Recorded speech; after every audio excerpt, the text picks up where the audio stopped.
Etchy, how are you tonight?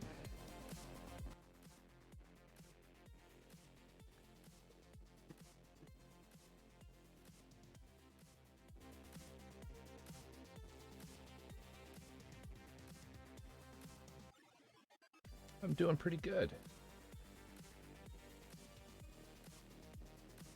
Doing pretty good. Yeah, I can't complain.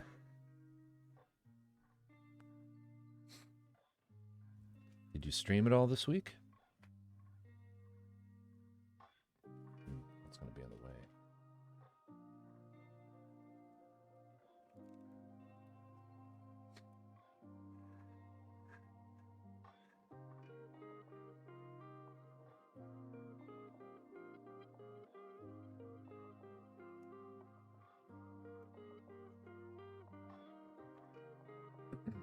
Nice. Very nice. Yeah, I missed a few days this week too. I just had a lot on the go and was kind of tired, so I thought I'll delay until the weekend.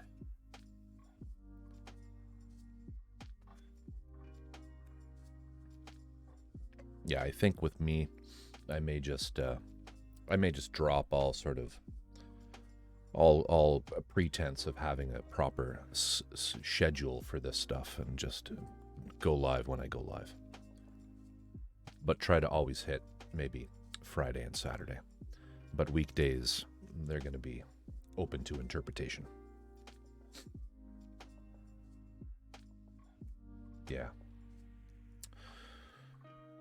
Just trying to get my lighting and everything in the right spot here.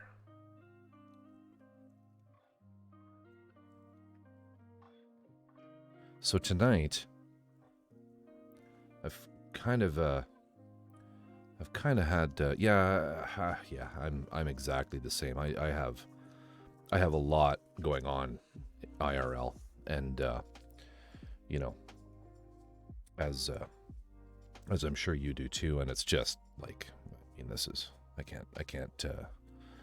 can't tell you how many times it's been like, oh, nah, I'll just skip it tonight. So anyway,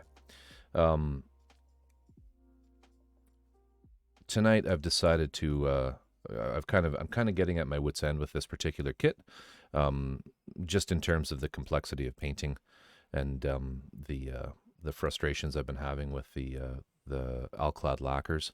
So I'm kind of just going to put it together. You kind of reach a point where you realize perfection is not attainable. Therefore, you should complete what you're working on and move on to the next one. Just a really tricky paint to get perfect. There's a couple little discolorations and things that show up, and it's just like, why?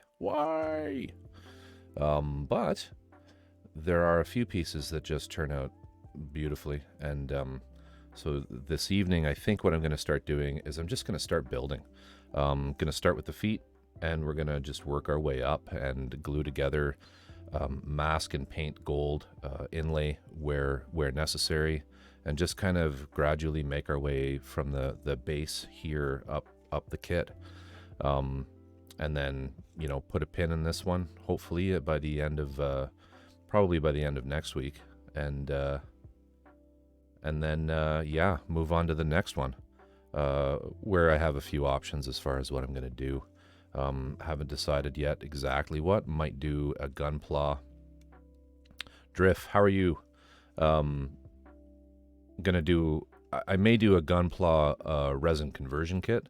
I have, I can show you before I get all this going.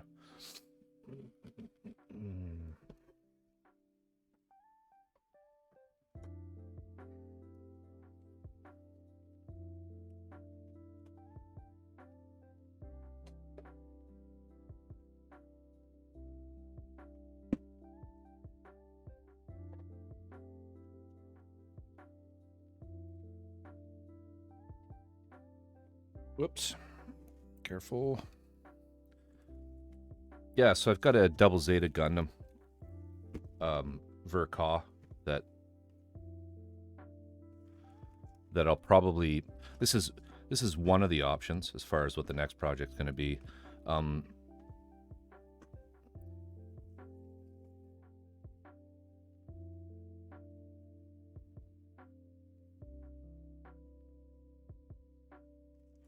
Hang on a sec here. Did something weird to your comment, Etchy. I need to get into my mod view. Give me a sec here.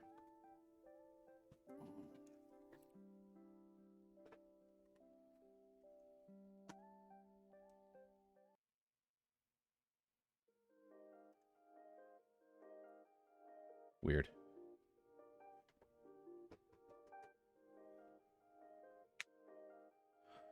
Had an issue with that's. Peculiar.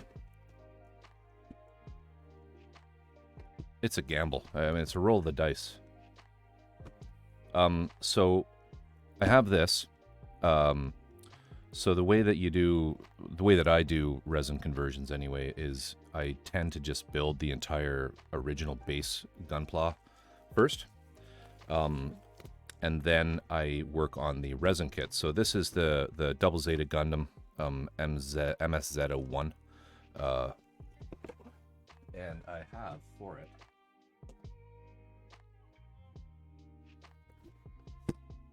the Fortune Meow Studios best Gunpla Gundam conversion kit name ever for a company. Fortune Meow Studios.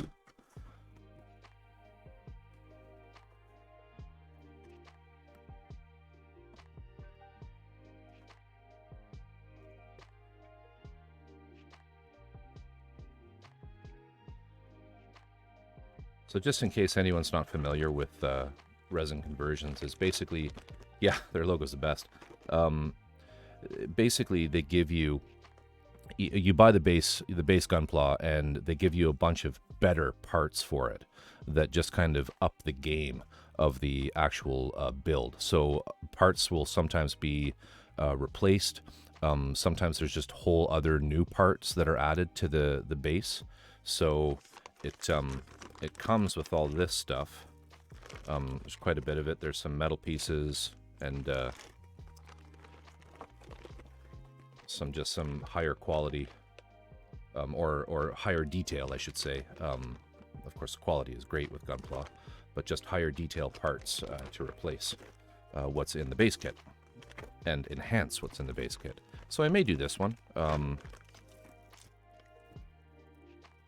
which might be a little bit of a nice, neat change from doing the full-on resin stuff.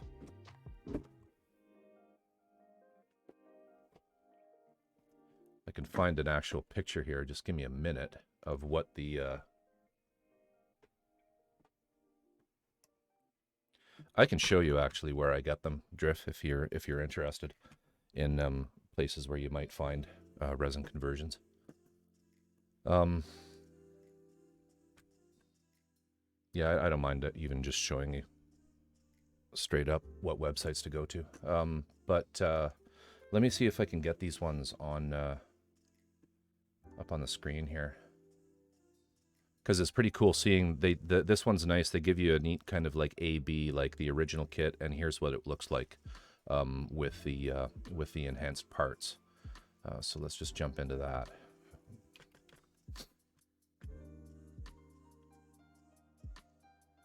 Just bear with me while I do this bit.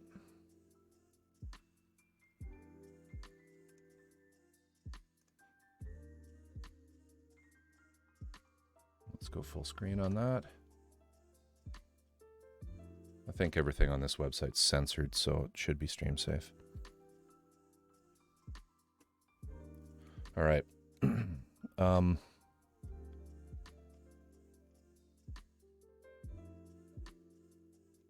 me grab the URL.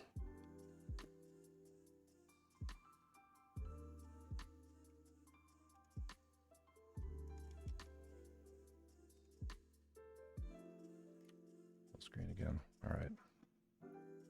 Paste that in here.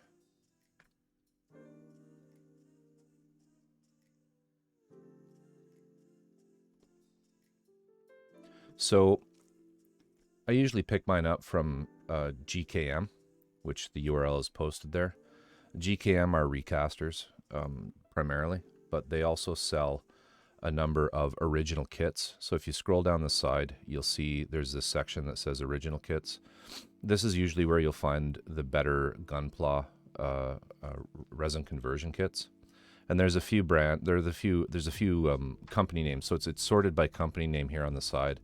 And so if you click on, like, for example, Fortune Meow Studios and go in here, you'll see that there's a few, there are a few available.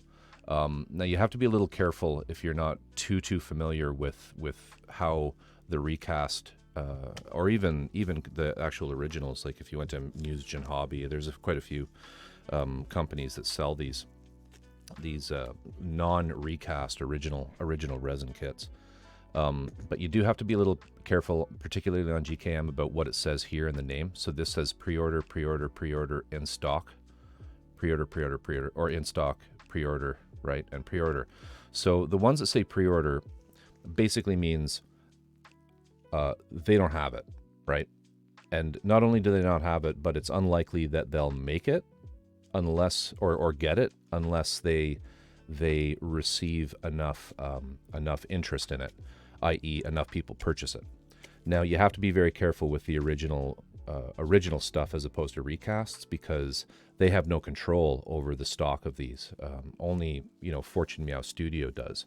So with the original kits, with resin conversion kits for Gunpla, I will only pick up ones that I like the look of, that say that they're in stock, because that means they've got this product, and if you order it today, they will probably ship it in a day or two. I'm in Canada. I usually just get it shipped DHL. Honestly, I get it in, I think, maybe about a week. It comes. So, yeah. So they have the one that I got. This is the Double Zeta, and they have the. It looks like they have a head unit for the new Gundam. Yeah, high grade new Gundam. So if we went and looked at this, when you're dealing with the resin conversions for Gunpla, they'll typically tell you the base that you need, and that's very important, because these things tend to only be compatible with very particular Gunpla. So like obviously a high grade. Like the high grade Double Zeta, you couldn't use this kit on that. It has to be the master, or the MG Double Zeta Gundam Verka specifically is what you need to build this one with. And then they just give you some pictures of what's in it. But what's fascinating for this one is the before and after. So if we scroll down here, this is what it looks like done.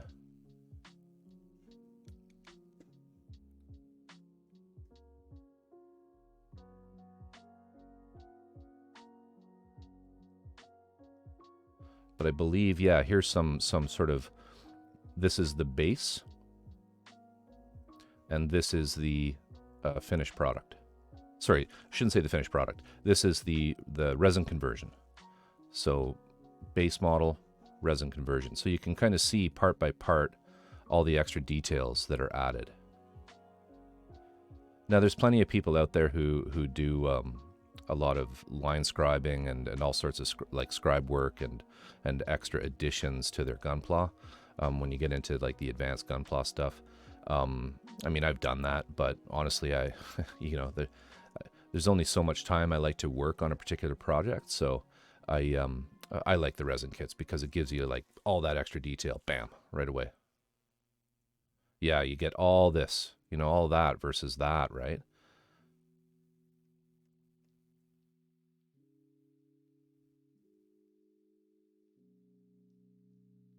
Yeah, it's a really nice touch that they've added this to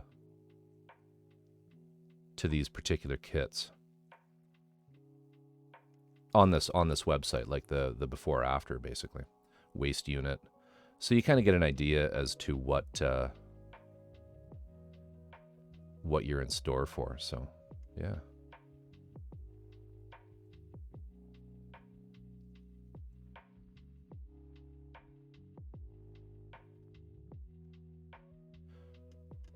Yeah, very cool. Very cool indeed. So GKM, this is where I tend to buy stuff from. There's another one out there called, for recasts that I use as well, called E2046. It's very, very popular. They're actually probably a little bit bigger in terms of the size and the total value of the company compared to GKM. But I find that just the casts, I'm speaking now really more towards just the like resin recasts, not the Gunpla original stuff that we're showing you right now. But when you get into things like figures and stuff, like if we wanted an Attack on Titan, one of these sort of thing. This is a recast of an original. This would not be an original piece. But the quality of the GKM stuff is quite, of their workshops is quite good.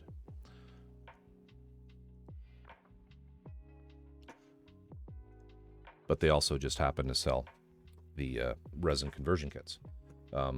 Yeah, so that's basically where I get them. And as far as the companies that you're going to look at, like there's Fortune Meow Studios, Infinite Dimension, do a ton of them as well. It looks like they're all pre-order. Yeah, they're hard to find. These recasts are really, they can be difficult to get your hands on. So often when I see one pop up as being in stock, I'll just jump on it. Oh, here's a 1144 Sazabi. Sazabi. I never know how to pronounce it. Sazabi or Sazabi.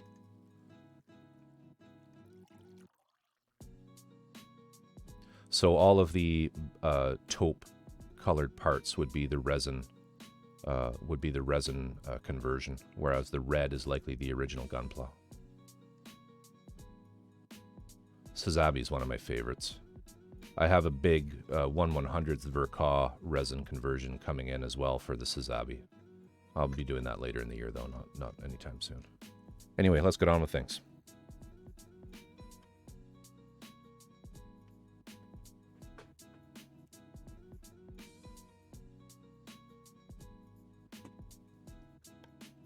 I can't remember why we even went down that road. Oh, we were talking about what I was going to do next. That's what it was.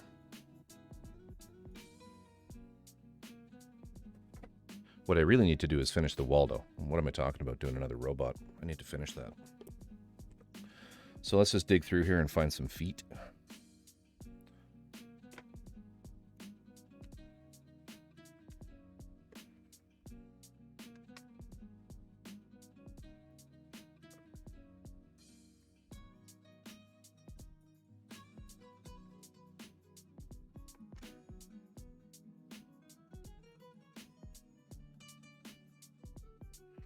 Pull out some of the pieces I know I'll need.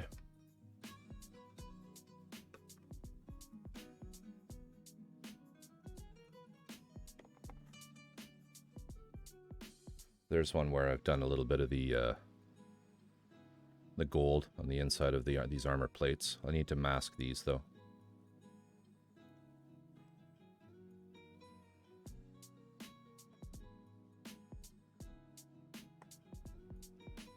There's his head.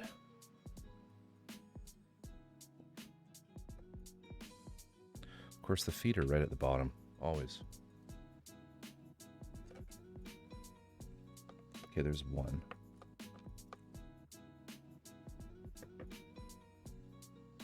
Anything else in here?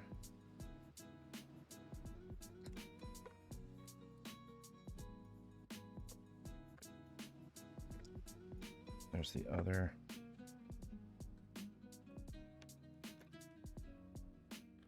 Actually, I'm gonna just keep digging here because I'm gonna need a bunch of the stuff that's right at the bottom of this box. There'll be a couple little pieces tonight that we'll need to do a little tiny bit of painting on too.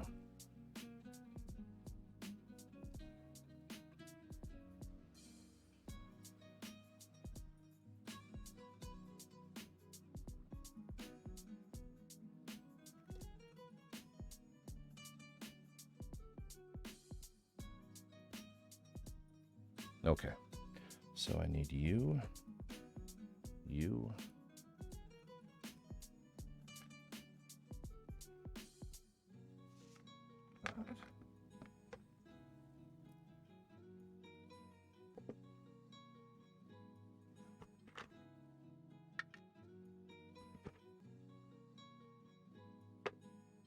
that. I'll eventually need that. Hopefully we'll make it up that high on the model. That guy.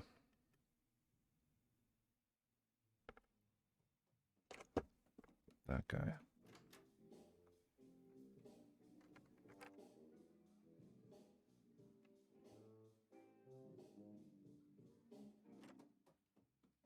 That guy.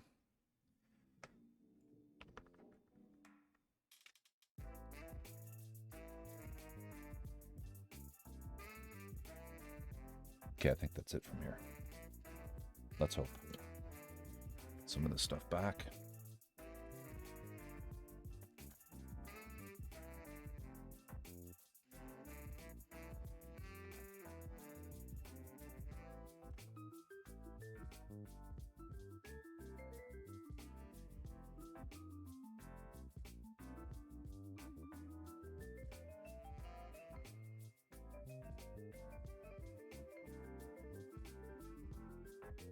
That's probably good enough for now.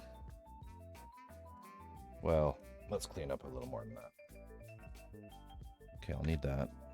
Don't need that. Or that.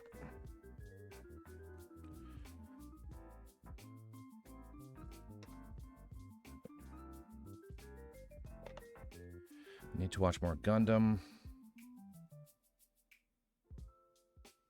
Oh, yes.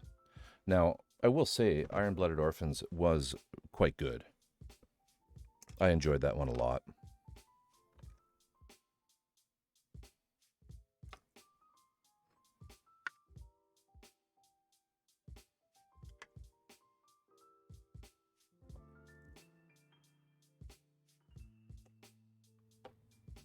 But you know, there's a lot of garbage. There's a lot of really bad Gundam.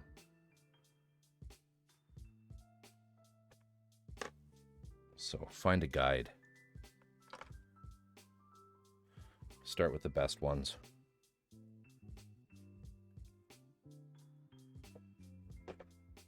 Story-wise, a lot of the really old ones were the best.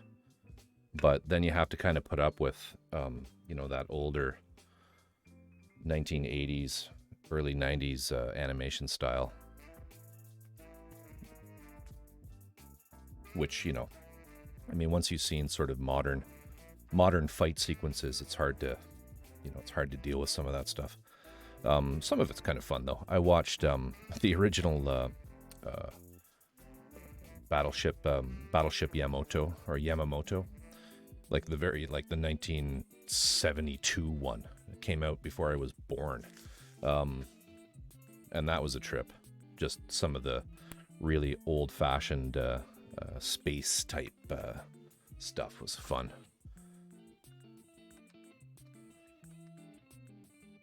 All right. So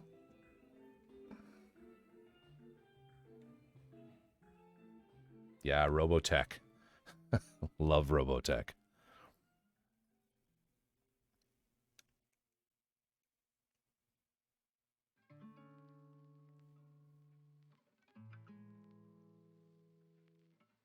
You know, and some, like, with Gundam too, sometimes I get a little tired of the new type stuff, you know, where it turns into, you know, the magical space powers win the day. Sometimes it's refreshing just to have, you know, the series that are out there that don't have any of the new type stuff. None of these, like, ridiculously overpowered OP guys, right? And just regular everyday humans in giant robots. The one in particular I recommend is, I think, the 08 MS. Let me just bring it up here.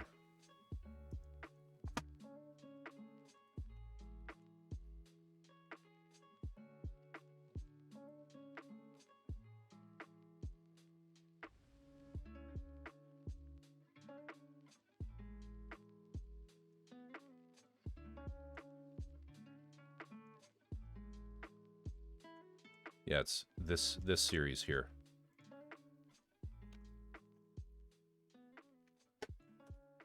Try to find that one. It's just big robots fighting. No fancy space powers. There may be one new type in that at some point, but it's really not a big part of it.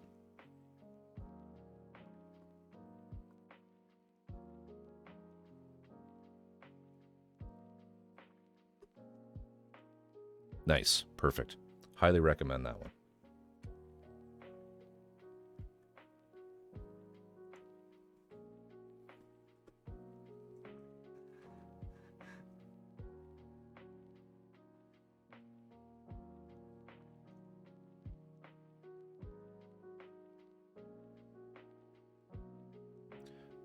They are like the antithesis of the design choice that Bandai took, aren't they? They're just beautiful. They're beautiful. I love all of them. There's some really peculiar stuff in 5-star stories in terms of the overall design of some of them, but man, they always get the feet for me. They always get the feet right. They're so good.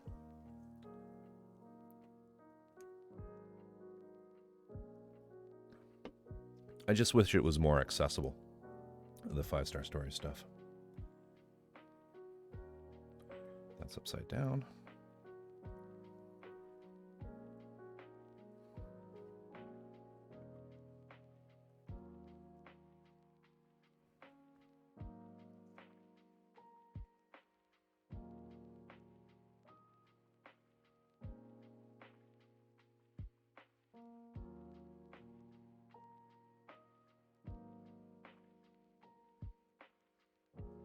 Yeah, and I mean, I don't mind the laser magic mecha, but you watch enough of that of the new type stuff with in the Gundam universe, and when you do see something that's just regular people, blasting each other, it's it's just a refreshing change. And then these pieces here go on the sides.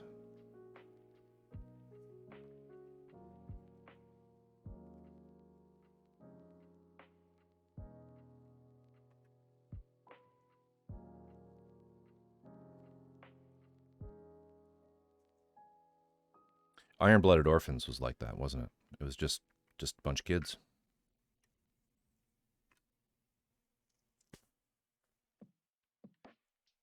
Not only that, but that one kid was like a... Well, he probably had a little... what was the main guy's name? Trying to remember. But the one younger of the two lead guys, he was a new type, I think, wasn't he? If I remember correctly.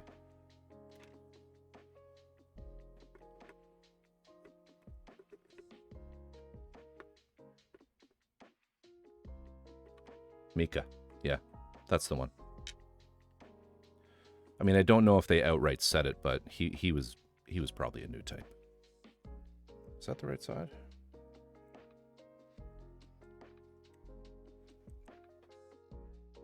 No.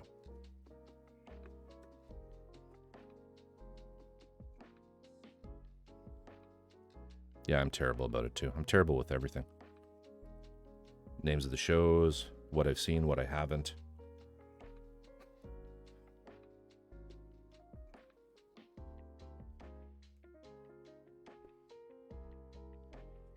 For some reason, there we go.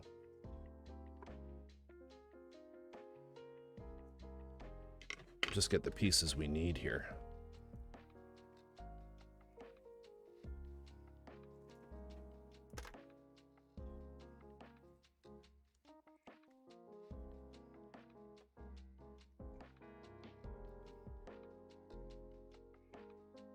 Come on, there we go.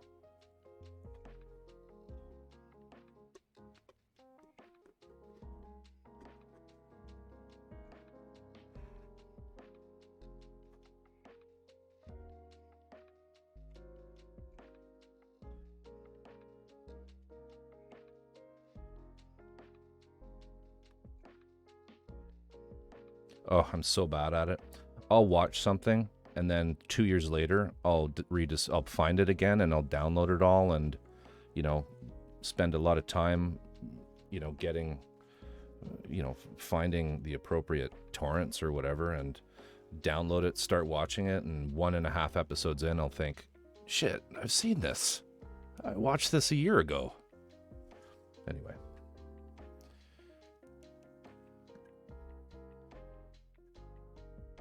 Yeah, I'm really happy with the 2 colors.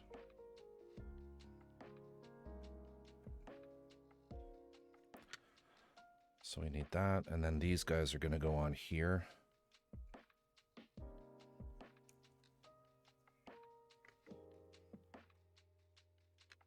And then we need, where are they?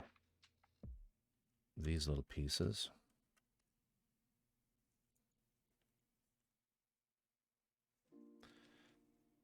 Yeah, so I'm not alone, am I? I'm not alone in that. Whoa, deja vu. Oh, no, wait, it's not deja vu. I've actually watched this. Yeah, I'm really happy with the gold. It looks good. It's going to look good. I'm happy with it. Even though there are a couple little blemishes and spots here and there, I'm okay. I'm okay with it. Oh, here, check this piece out. I haven't shown this one. There's a sword that this guy has, as well as like a huge scythe that I think I've shown you. But this is, I did a candy apple red on the sword. That's the best way of showing this here.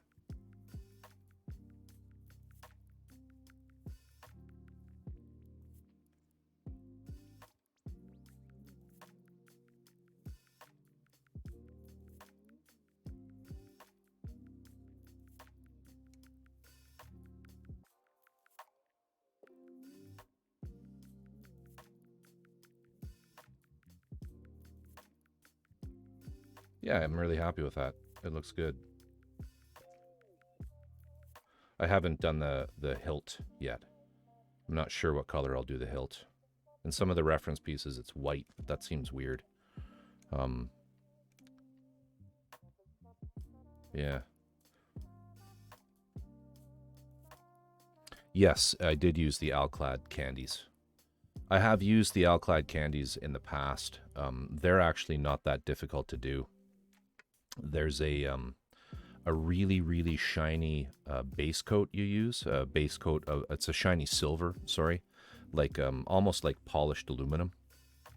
A very white, shiny chrome or metallic. When I say white, I just mean like bright silver. And then you just, you let that cure, and then you just go over it in really, really light coats of the candy coat color. And there's quite a few of them. You know, there's emerald green, electric blue, regular blue. There's a yellow, and then there's a ruby red, as well as a candy apple red. That's the candy apple. And you start putting on really thin coats of it, and it'll be weird and pink and not look right. But you just you put on a thin coat, you wait 5 minutes, you just set a timer on your phone, you put on another thin coat, 5 minutes, and after about 6 coats, it starts to look right. But that's the technique, and they always come out really nice. And then when you're done, you can use like some of the aqua clear or something like that to finish it off with. So we need those. So we got those. These are the other pieces we need. We'll need that.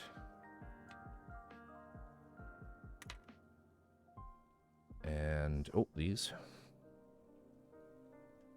The legs have kind of a lot going on.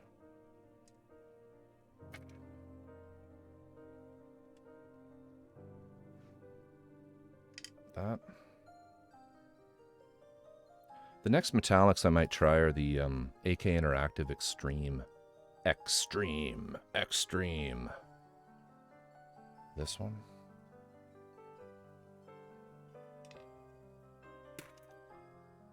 Then there's 2 pieces that I seem to have misplaced. Oh, I know where they are. This guy.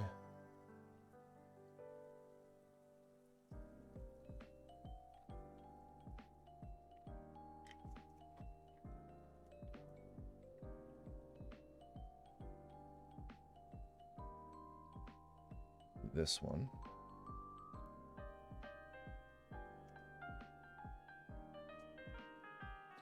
Now,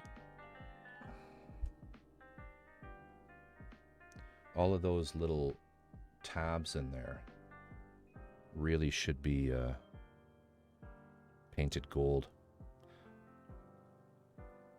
That'll be fun. Well, let's just get on with it. I don't need the curved tape. This should be fine. Some tweezers.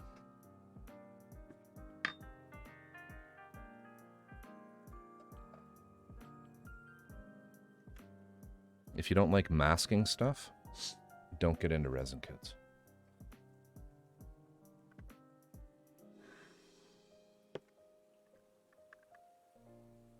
I'll mask them, and I will then paint them with the gold alclad.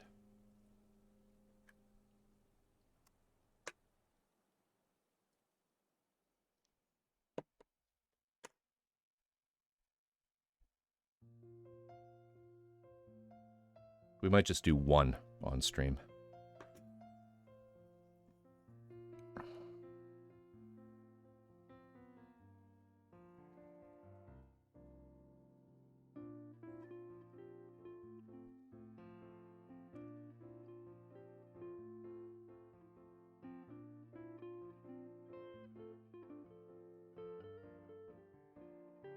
Just trying to think of the best approach to doing these little trapezoids.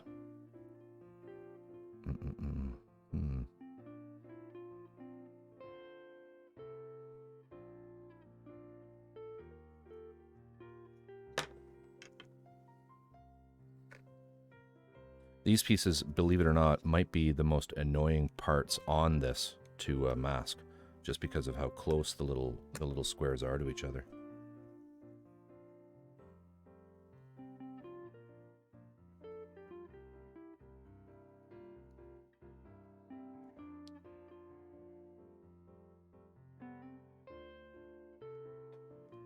We'll just do some little rectangles. See how we make out.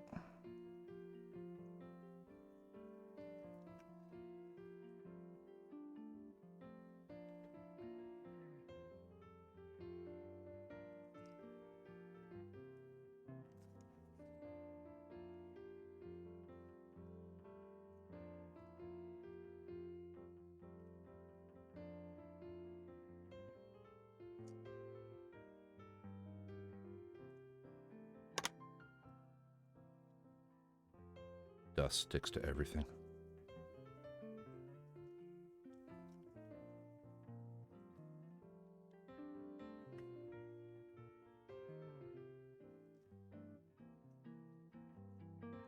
Yes, hello, I'm looking for your finest makeup brush. What do you have to offer? A conversation I had at the pharmacy.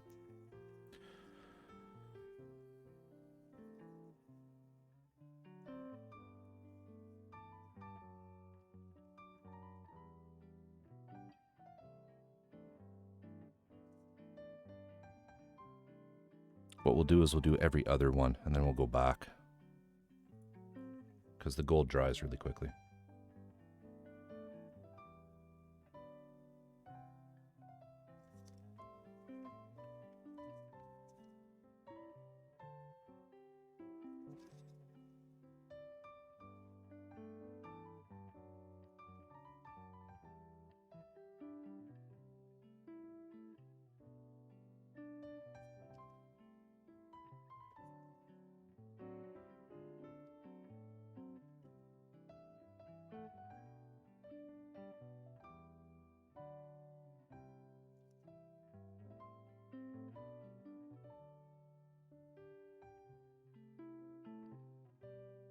Hey, they're the best. You know, I once saw someone using one at a museum.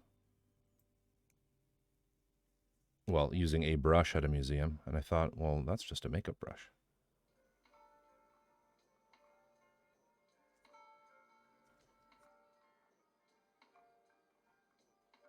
There we go.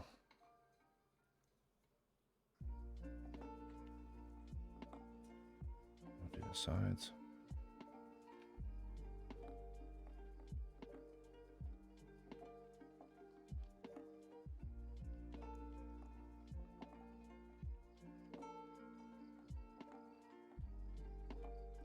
Try to do this on camera.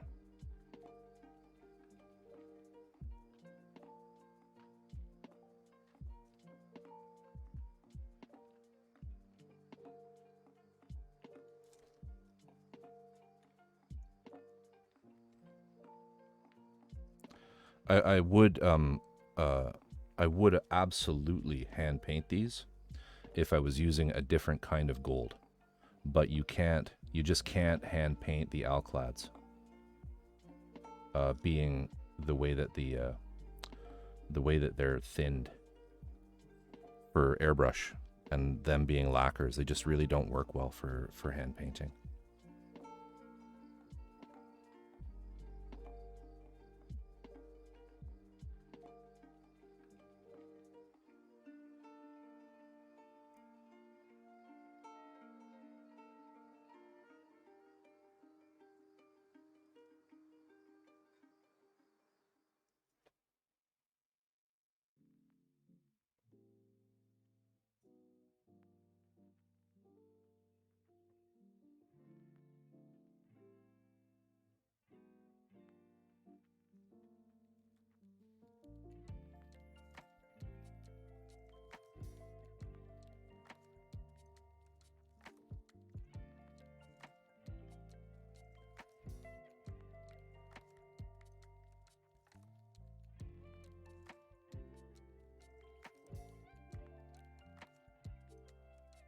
I just have some thin Tamiya tape stuck down on my cutting board that I'm scoring through to make these little strips.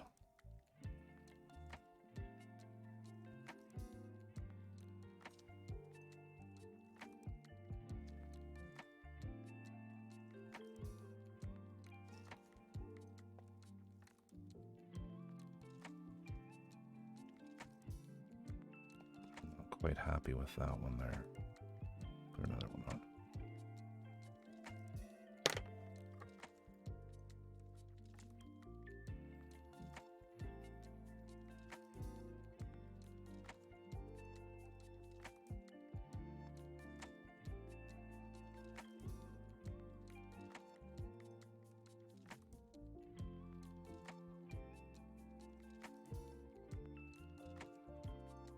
That's better.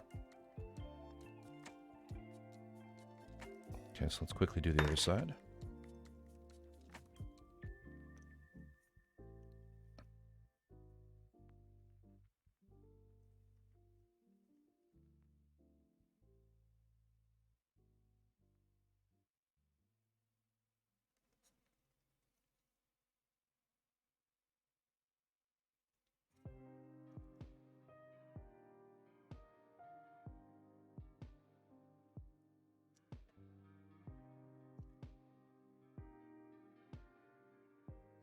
This is where liquid mask would have worked well, but I don't know if you were around, if either of you were around when I was saying I ordered a bunch. And when it arrived, it had completely turned, it was completely solid. Because it won't withstand the cold of shipping. So what was in the bottle was just a giant block of rubber. That smelled funny.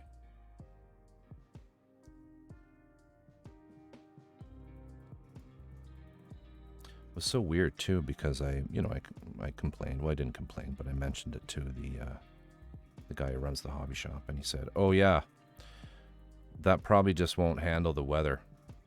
Do you want me to refund it or send you another one?" Well, you should probably refund it. Unless you're able to route that through the Caribbean as opposed to across the prairies.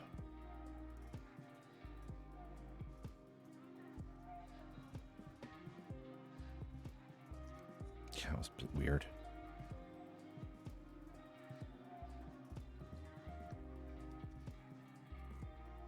So I can special order it from my local hobby shop, which I should have just done in the first place. I don't use them enough. You know, we live in a day and age where it's easier to order online from someone in a different city that's more geared up for online sales than go down to your local brick and mortar store.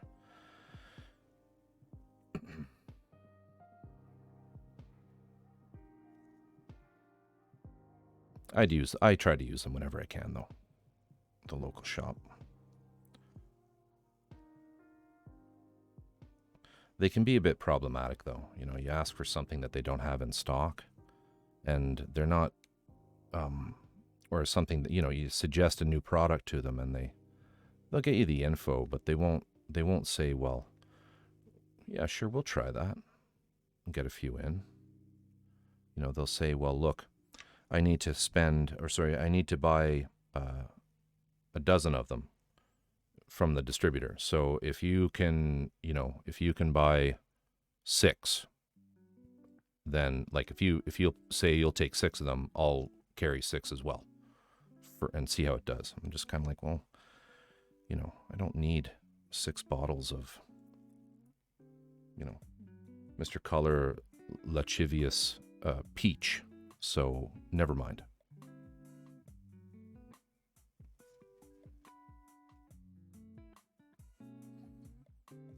So what I'm doing here is we're gonna paint that one, this one, this one, this one, and this one. And then we'll come back after it's dried a bit and we'll paint the 4 other ones. We'll mask and paint the 4 other ones.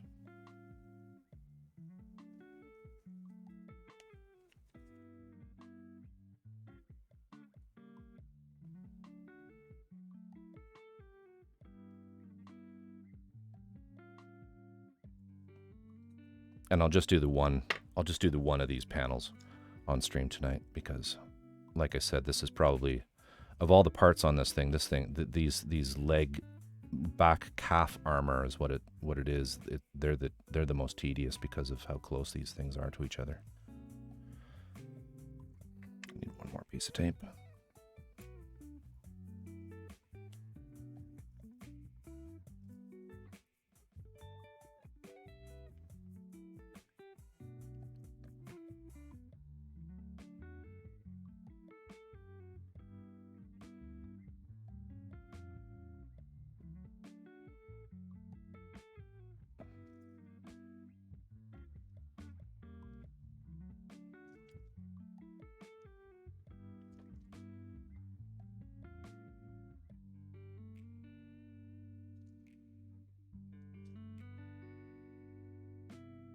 Yeah, that looks good. Okay, so now we just need some bigger pieces to go in between all those.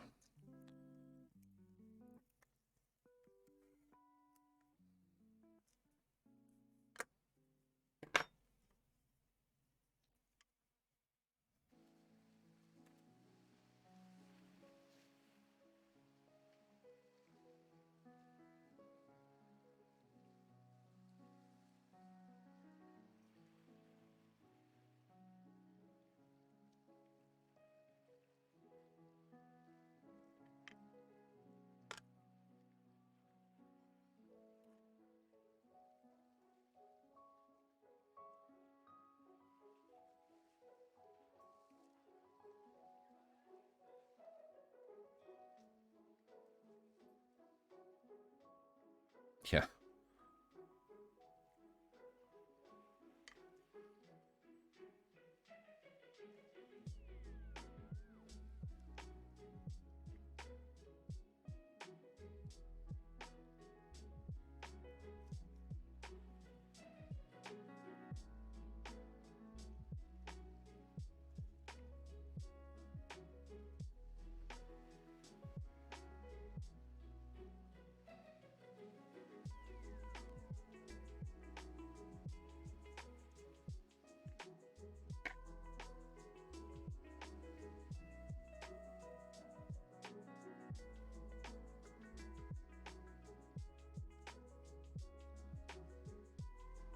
one up the middle there.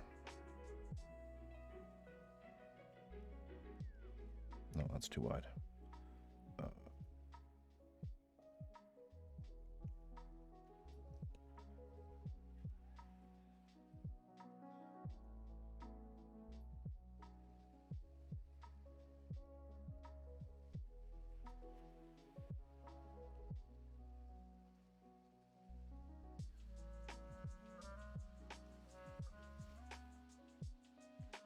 Getting there.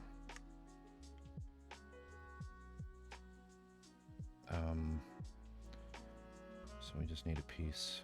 1, 2, 3, 4. Okay. So now let's switch to something more hardcore here.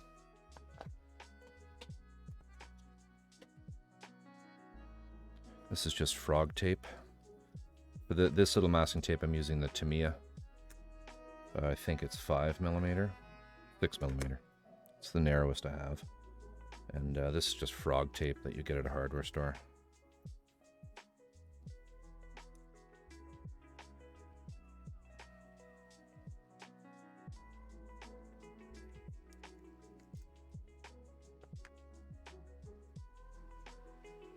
So let's do...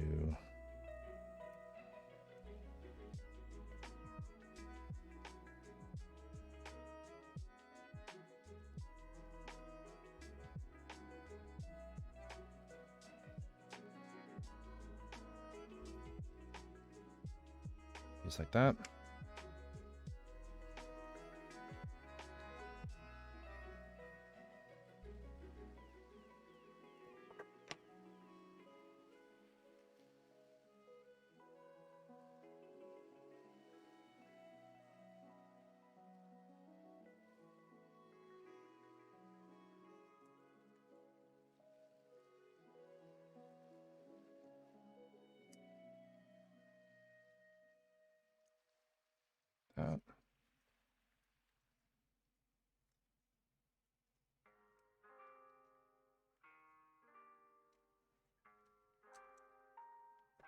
And then 2 up the side.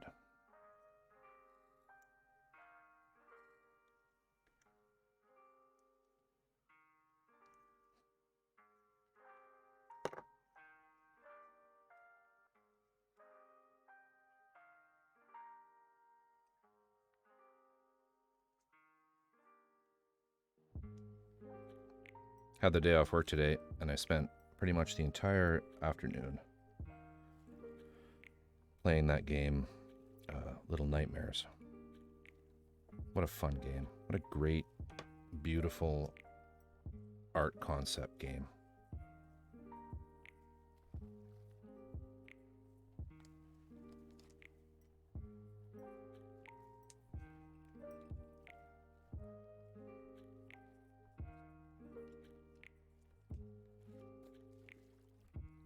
Oh, it's so good. It's too short. Well, it's not, but you get into it and you'll just sit there and you'll go through it over. Like, it's just such a fun game. Now, I was playing the first one. I'm not playing the sequel yet. But I finished the first one this afternoon and I downloaded the DLC for it. Bought that, and probably be tomorrow's work. But yeah, so good. It's so good, Etchy.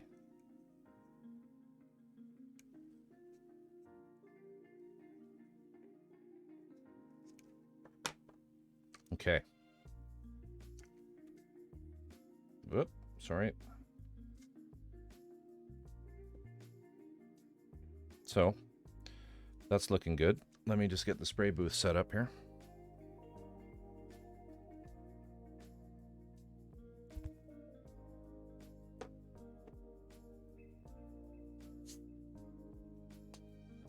Yeah, and it's one of those for me. It was for me for sure.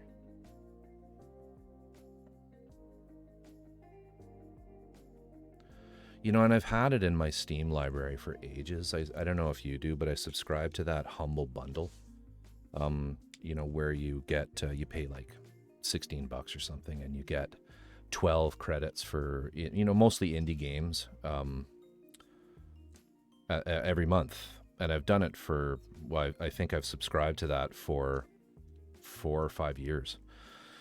As long as I can remember, I've been a subscriber to Humble Bundle. And so I have so many games in my Steam library that I've never installed, I've never done anything with. I just, use up the credits and get them. And Little Nightmare was one of those.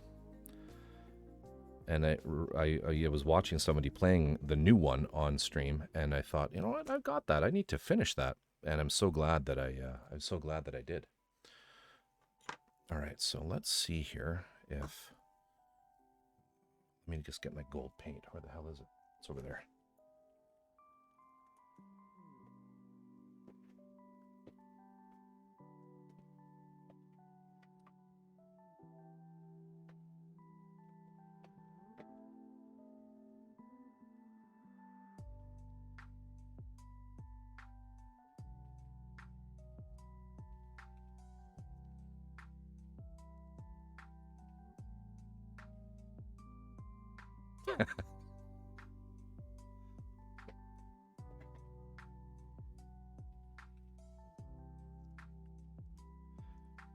I just sort of decided that there is simply no way that I'm going to play every single one that I've downloaded. But, and sometimes you're probably the same. You have months where, like, there's nothing really that appealing that's on there, but, you push the buttons and you get them anyway. I don't know. But yeah, I mean, I look at just the sheer number of titles in my Steam library, and I'm like, yeah, there's no way. There's just no way. The only issue with the frog tape is sometimes it is very, very light on the adhesive, and so it does tend to peel up. Got to be a bit careful we don't accidentally spray underneath some of it. So we'll try to be quick here. All right, so let me just get us over to the spray booth. Hopefully it's working.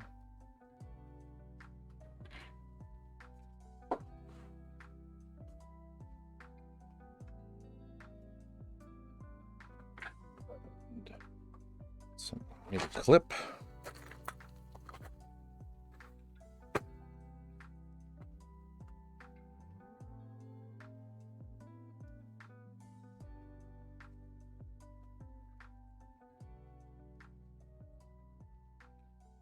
That'll work. All right.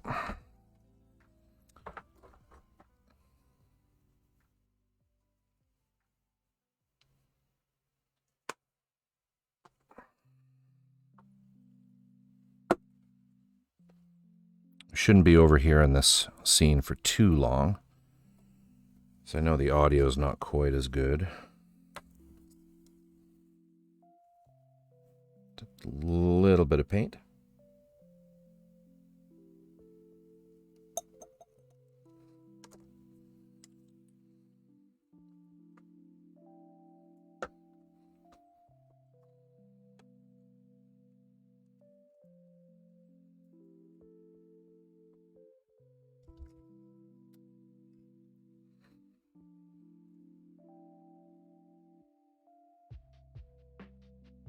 Make sure everything is stuck down.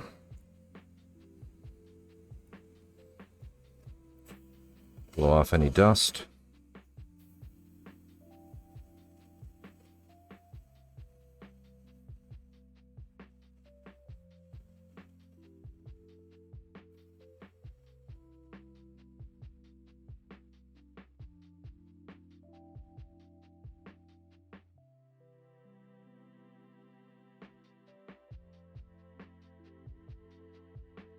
And that's it.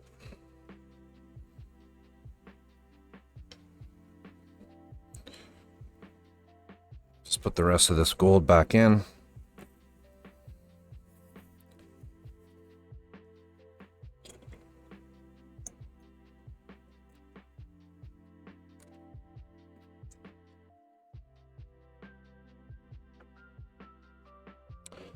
Throw some lacquer thinner in here. Give it a quick clean.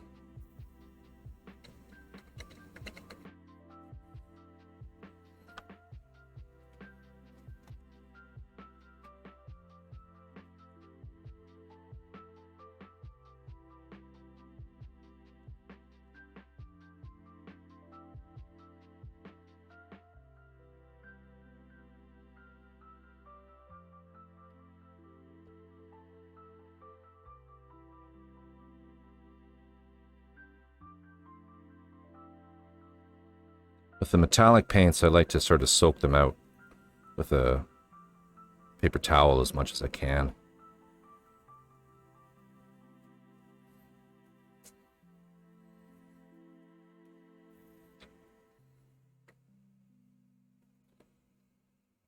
And we'll just leave it with some lacquer thinner in it, because we're going to need it again in a bit.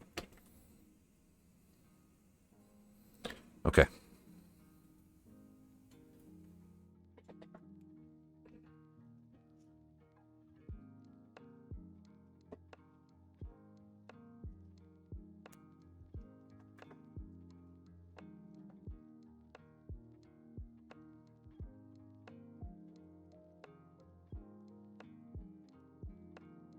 All right, I'm back. Yep, the bundle was always worth it to me, even if I liked just one, but got to the point where, yeah, I understand.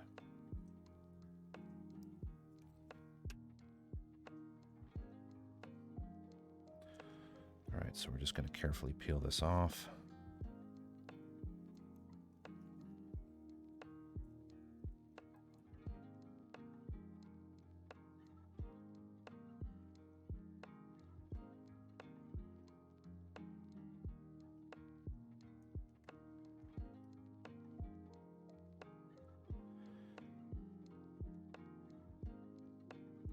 Yeah, I have a big workshop compressor, and if you have access to something like that, you really don't, there's no reason not to use it for your airbrush.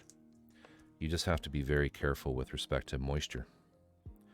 And so I have a couple moisture traps in the line. There's one at the compressor itself, and then I have another one at the regulator. So I just have a little Iwata regulator and manifold right directly beside my, and like in front of the, like just directly down from where I'm standing. And so I can regulate the pressure of the airbrush there. But what's nice too is I have a couple air manifolds. I have a manifold, that I can attach regular air tools to.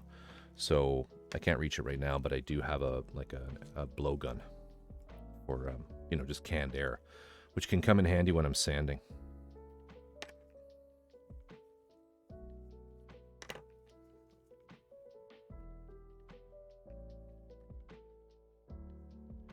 Let's take all this tape off.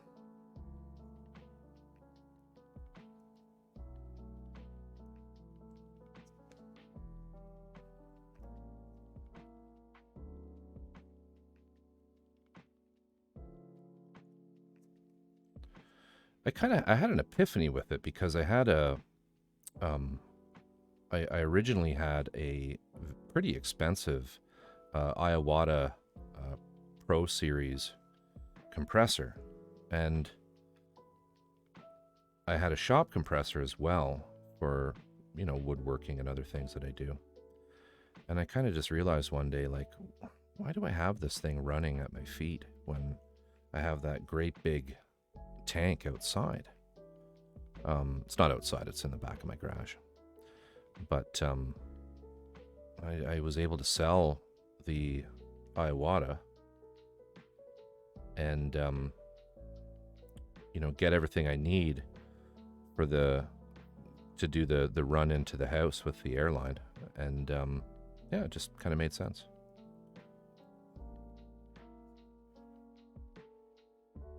And have some money left over to buy a whole bunch of resin kits that will sit on my shelf.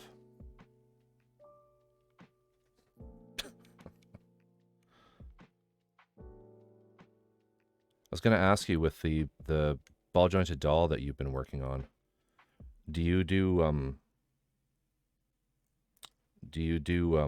the clothing for them, or do they get painted?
cool. Very cool.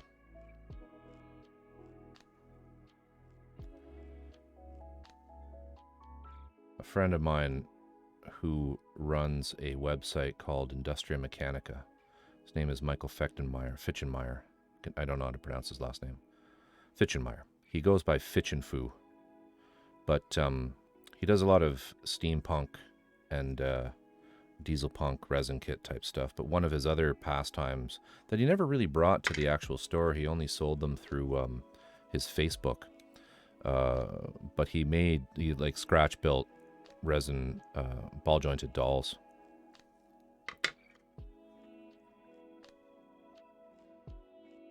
And they were so impressive. Very expensive. He did all of the like he cast the eyes, and then did all of the clothing. They were mostly like fantasy, fairy type stuff. Super cool. Really impressive.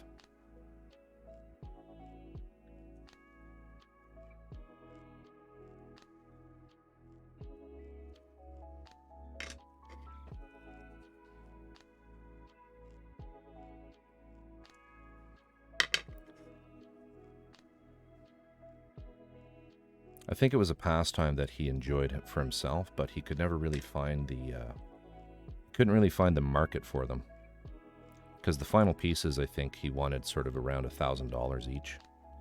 And he would build maybe 4 or 5 of them.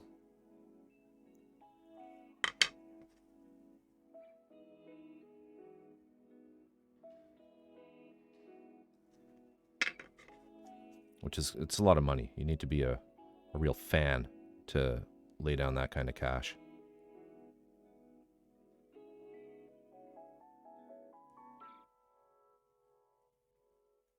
Oh, come on.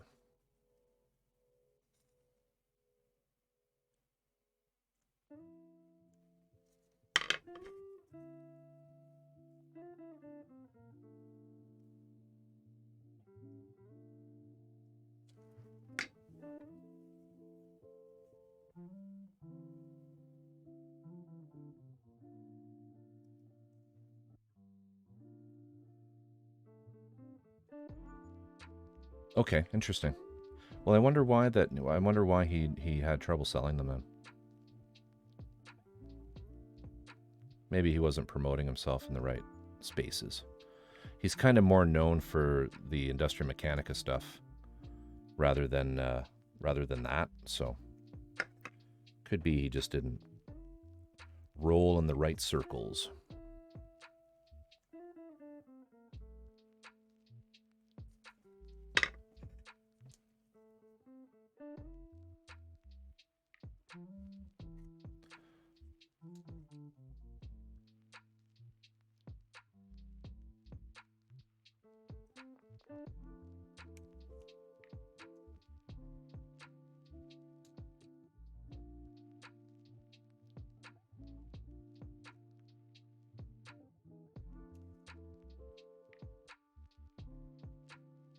I need to get some better tweezers. I've been trying to find a local source for like surgical stainless steel tweezers. And when I say surgical, I mean like the types of tweezers that are purchased by hospitals.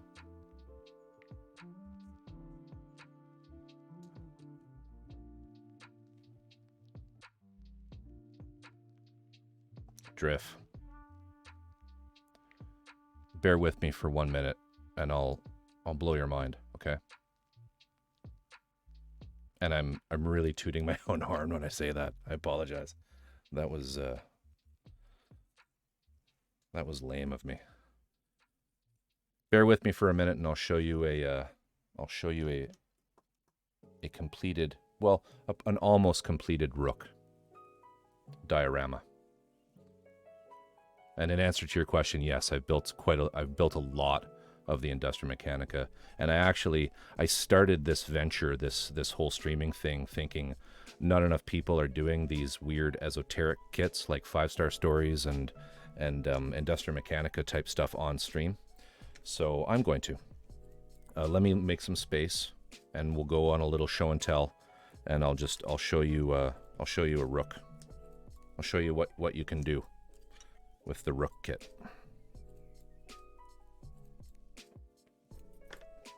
All right. I'm just going to gently put all of this somewhere else. Let's get these up here.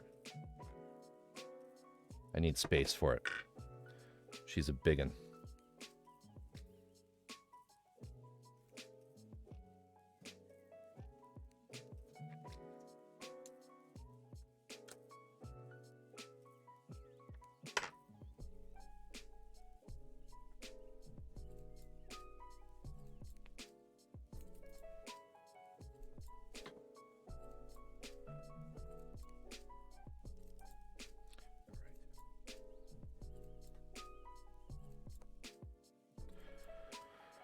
Is that going to be enough space?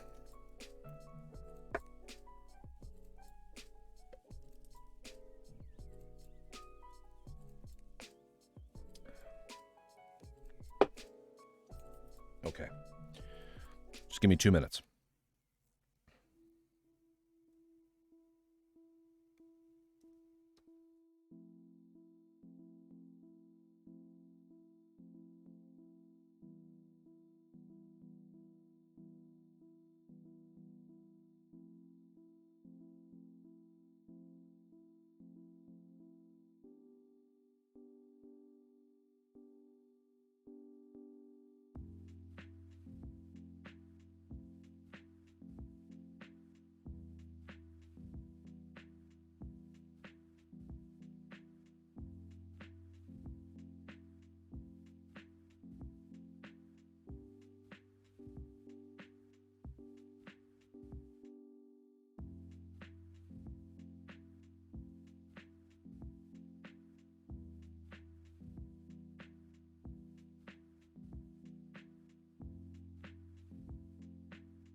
Okay, hopefully you're still there. Sorry that took so long.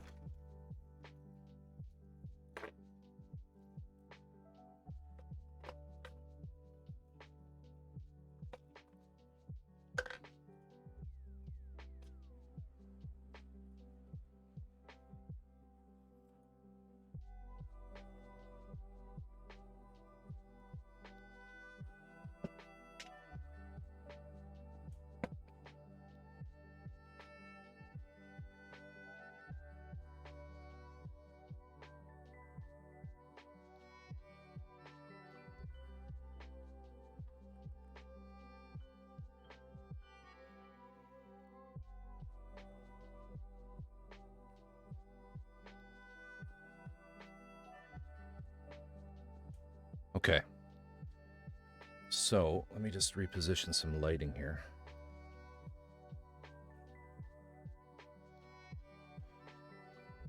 So this is my Rook diorama.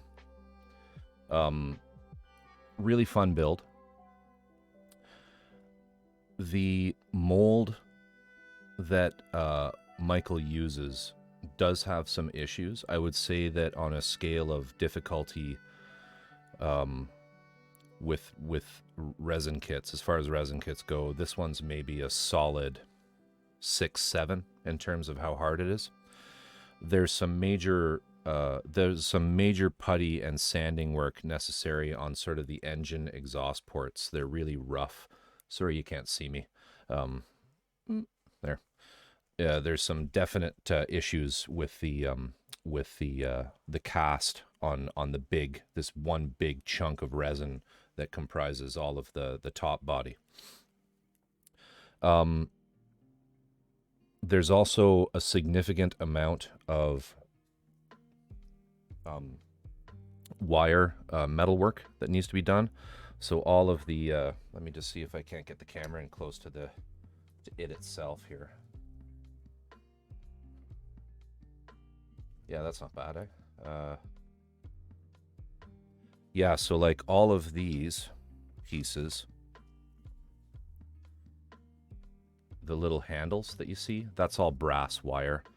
This says photo etch, brass wire down there. If I maybe bump the gain up here on the camera and see a little better what I'm talking about. So this brass wire, lots of brass. This is, photo etch sort of all over it. So, I mean, as long as you're comfortable with that sort of more advanced modeling type stuff, it's a fun kit to put together. You can probably do it over the course of maybe about 2 days, like 48 hours, I would say, to build it itself. It comes with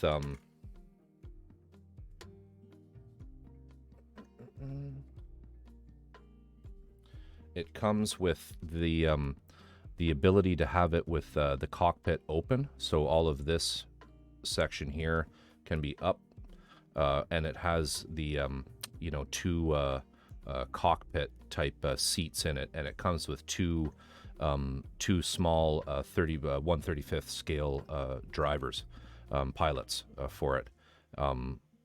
Or if you want, you can buy, I think he's out of stock though right now, but you can buy sort of the top half of a pilot holding binoculars to have him coming out of the door into the compartment.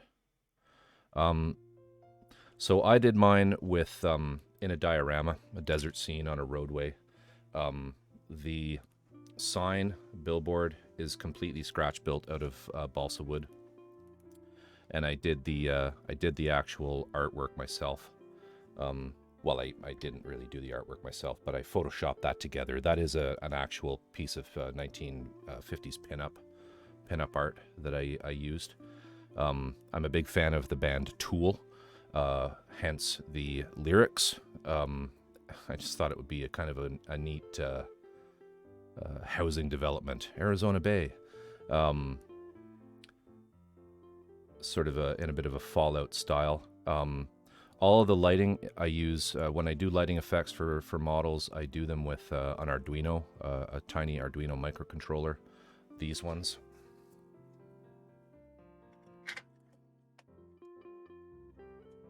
They look like this. They're very easy to program. You just need very rudimentary skills as far as setting these up to do lighting. And what's nice is you don't need a big power supply. All you need is a USB cable. Plug it into any computer or a USB battery or an iPhone charger, a cheap phone charger, and you have a power supply.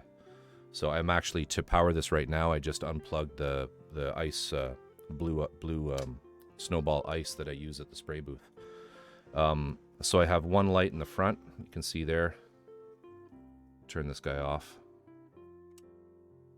So there's 2 LEDs in the front. Yeah, I think it's a nano. And then I also did, I did the billboard lights.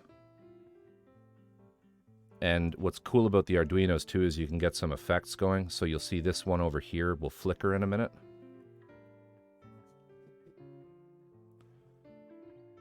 Of course, it won't on cue, but you may have already seen it do that. But there's a timer. There's like some randomness and whatnot built into the flickering itself. Come on, I know you can do it. There we go. Just to add some sort of panache.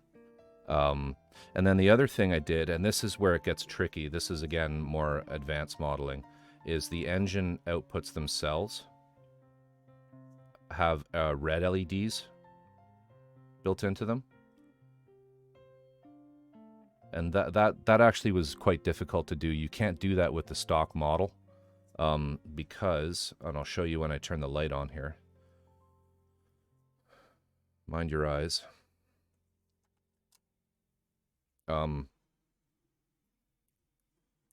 So the fins that you see there on the exhaust ports, these are, this is all photo etch. And the way that you build these bits is he has you like a round, like circular piece of brass that each of these veins slot into, and then that entire piece is sunk into this exhaust port that's resin. But there would be a circular piece of brass right at the end of that wouldn't let light shine through it. So what I did was I built it the way he said, and then I put it in a round container, like a little shot glass, plastic shot glass. I just sort of sat, let me zoom out a bit again here.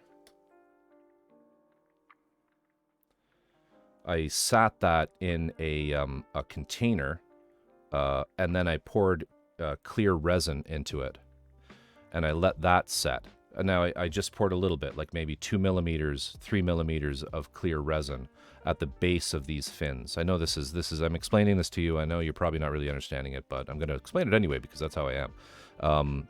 So there was now, in between all of these veins, a very thin layer of clear resin, as well as that brass at the very end.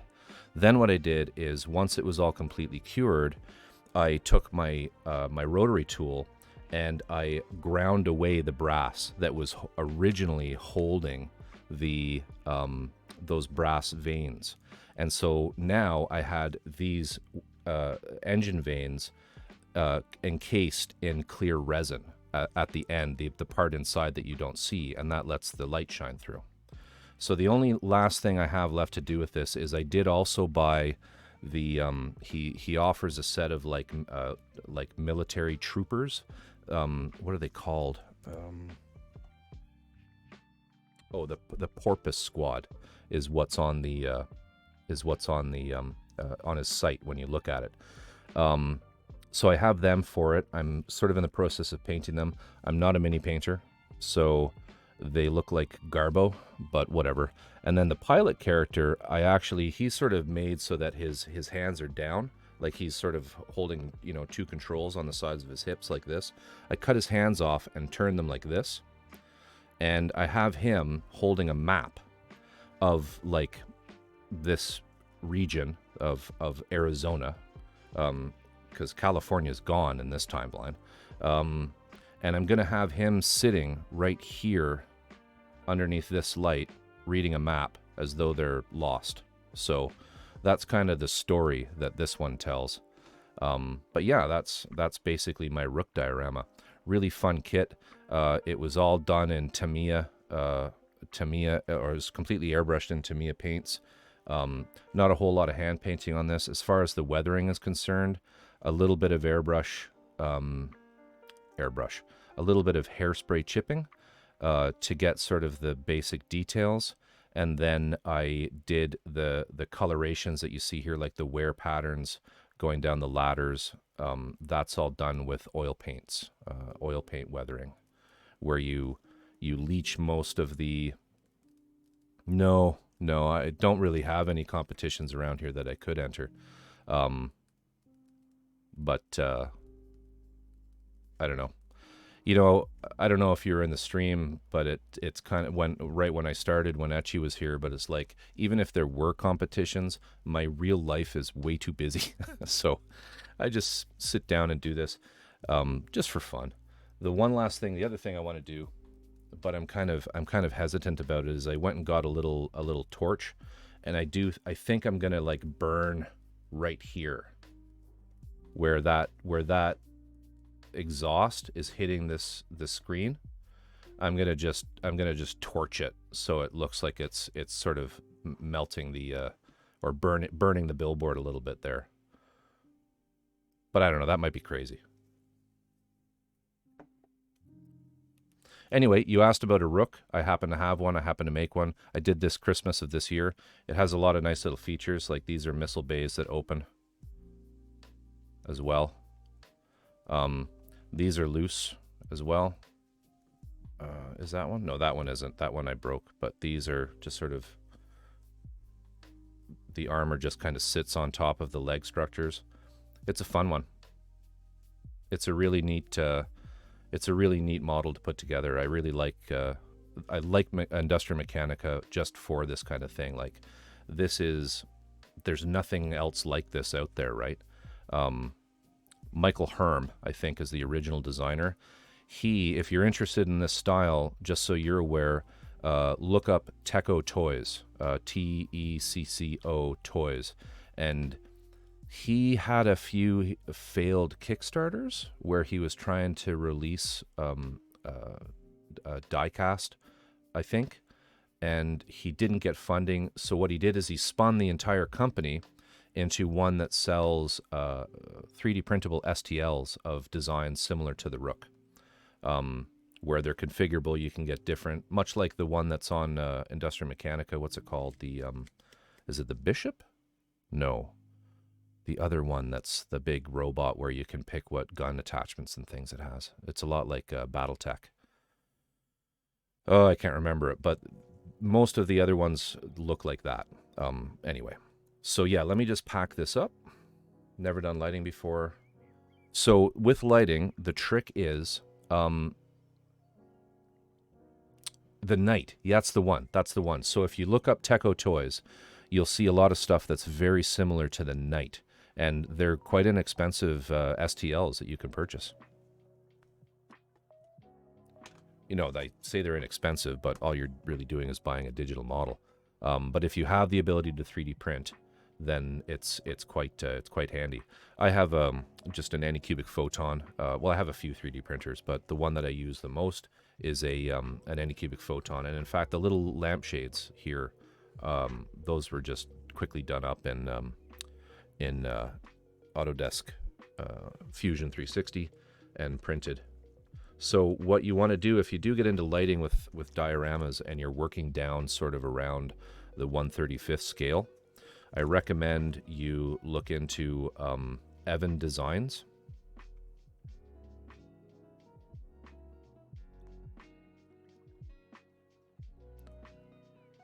If you just Google Evan Designs, you'll get this company. He sells nano LEDs.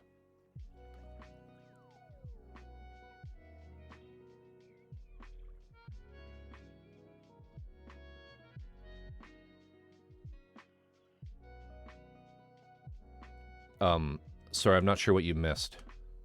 Yes, I was away. Oh, right at the beginning of the stream when we were talking. Yeah, that's fine. So if you're getting into lighting, don't kill yourself with big 5mm LEDs. Get yourself these. So look up Evan Designs. I'm not sure where you are, but these guys are in the States. You can get this stuff shipped to you real cheap because it's he just throws it in an envelope. They sell basically pre-wired micro LEDs. So they're just tiny little PCB board chip LEDs, all soldered up and ready to go with magnet wire, which is about the thinnest wire you can get, with the resistor. Yeah, perfect. With the resistor in place. So he's in Colorado. But these are what I use almost exclusively. They are so small, and you can fit them into just about anywhere. I'm using them in my Waldo. I'm also doing an Industrial Mechanica Waldo. I think before yourself and Etchy found me on stream, I was doing that kit prior to the 5-star series. Once I finish the 5-star series, I'm going to go back to finish the Waldo. The Waldo has a whole bunch of navigation lights, a spotlight, in-cabin lighting, all done with these tiny little LEDs. They're available in a ton of different colors. These ones are green, but you can get them in warm white, green, red, all sorts of things. But they're the ones to use. If you do need to use the bigger LEDs, just go and get yourself, like on Amazon, you can buy ones already soldered, already with a resistor in place and everything ready to go. You just basically use them. So anyway, that's my Rook.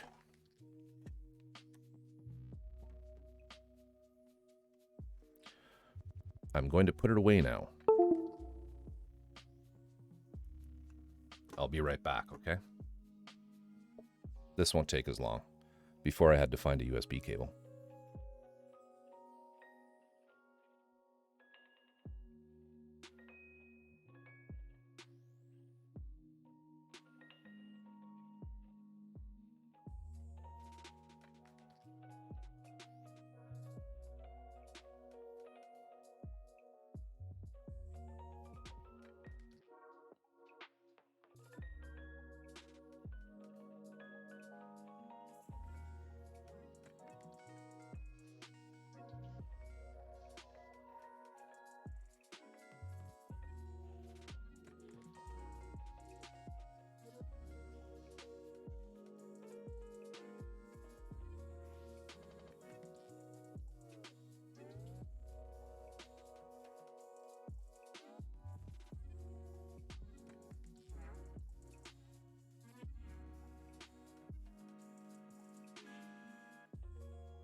You are most welcome.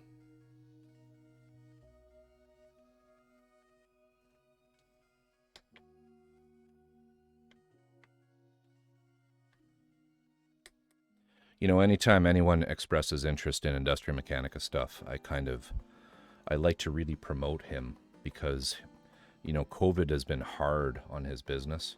He can't get resin in, and things are getting better now, but last year was rough on that guy, and he's actually started a Patreon that's quite inexpensive. Again, if you're able to 3D print, where he is also now just selling STLs of all of that kind of stuff. So he has this really cool series of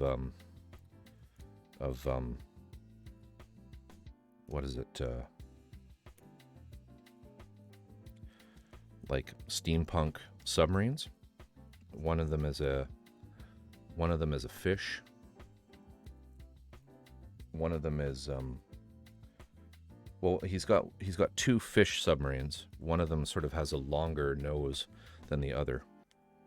And but he was going to make a big series of underwater vehicles in a steampunk genre. But he was saying to me that all the interest kind of evaporated for steampunk really abruptly. And he thought, well, I don't want to make resin kits that people aren't going to buy. So he sort of stopped. But oh well, perfect.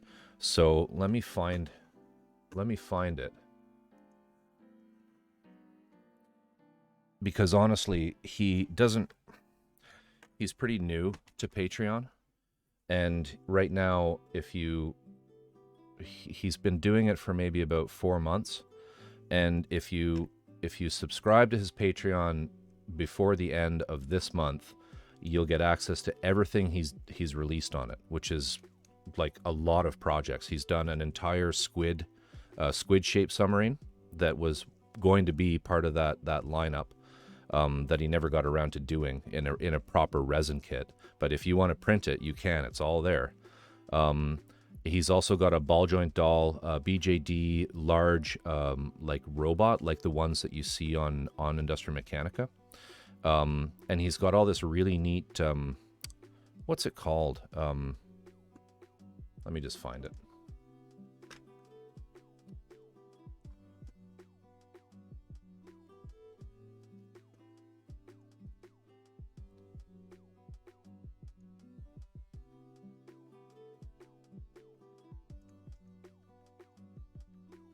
Oops.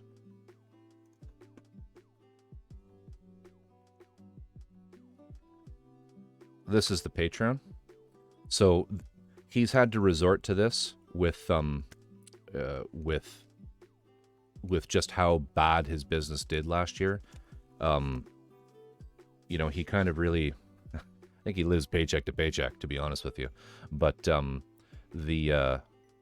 but it's like it's $15 a month, and you just get awesome free Industria Mechanica stuff. But he's just, what I'm trying to say though is if you subscribe before the end of this month, before the end of February, you'll be able to get everything that he's done so far on Patreon. He's just now sort of moving into that Patreon phase where he's going to start taking away older content and then putting that for sale on his Industria Mechanica store. So just a lot of people don't know about it. I've talked to him on numerous occasions. While we're not friends, I've purchased stuff privately from him, and I helped him a little bit get going on Patreon, because I myself used to do Dungeons and Dragons, like mini printing for sale on Patreon. So I was kind of familiar with what that sort of what he needed to do to get his store set up, or to get his Patreon set up so that people could license his stuff, et cetera, et cetera. But yeah, it's just like, it's a deal. He's, I told him, like, you're not charging enough, but he's just going to leave it at 15. But yeah, it's really worth it if you're into that. I'm promoting it as much as I can to everybody who's interested in his stuff, because I don't want to see him sort of disappear, go back to accounting or whatever he did in it before he decided to have fun at his job. And if there are any accountants listening, I am very sorry for what I just said. All right, let's keep going. So we got those guys painted. Let's now mask, or do we mask the rest of that, or do we just move on? No, let's mask this. So these little stripes here are gold. This should be easier to deal with. We can just do both of those right away. All right, so let's get some tape. And then once we have that done, we can glue.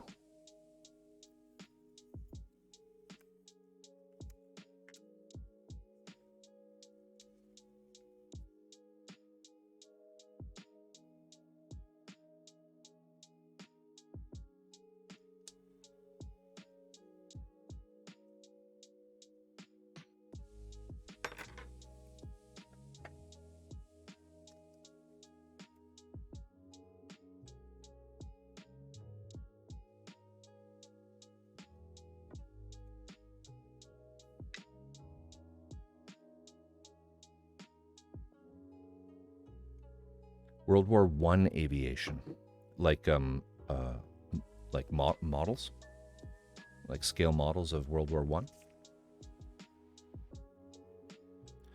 because there are a few people doing, there are a few people who do, you know, like scale models. But yeah, I can't think of how much. I can't really think of the last time I saw any of them doing World War One. I mean, I used to do a lot of scale model stuff. Whoops, a long time ago, and I mean, you know how it is, right? Like German armor. It's all German armor.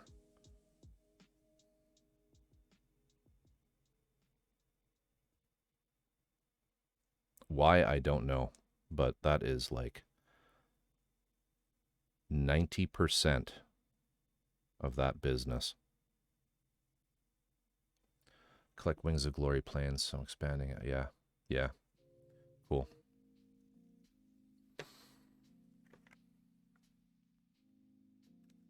I think the lack of, I attribute, and I mean, this is just a theory. Let me know what you think of it, but I think as far as streaming goes, it's a younger person's game. That one is done terribly. And I think most of the people who are into, or the demographic for scale models, I think is an older crowd. At least it was when I was doing it as a young lad. I certainly was the odd man out when I went to the various workshops that our local brick and mortar store was putting on. So, I mean, perhaps that's the reason you don't see too much of it on stream, is because, you know, the people who are the experts at it aren't the ones who are streaming. So now, having said that, there are some guys like Michael Rinaldi, who, while he doesn't stream, and I mean, I don't know if you know who Michael Rinaldi is. He's he owns Rinaldi Studio Press, which is a publishing company that talks about weathering techniques for scale model, and he's like a master. The oil paint rendering that I do, it's just straight out of his book. But he's been appearing more and more on some of the Gundam and Gunpla streams with just techniques as far as how to weather. And I just really hope that he does some streams. I mean, that would be amazing if he did. He's an excellent speaker.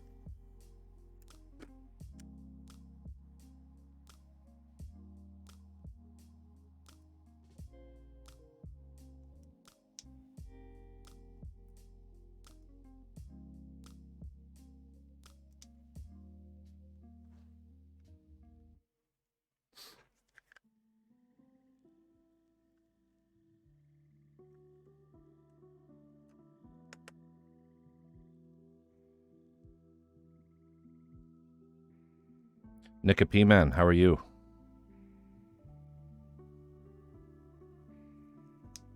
Good evening. Sort of finally at the stage where we're putting some pieces together here on the 5-Star Stories Machine Messiah AUGE.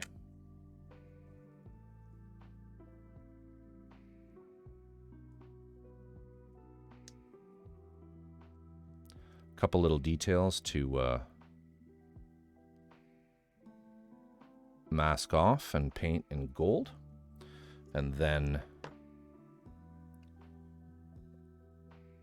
we will put them together.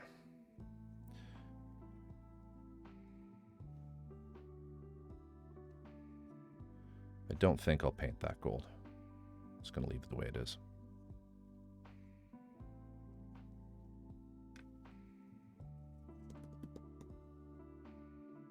All right. Let's move some stuff out of my spray booth.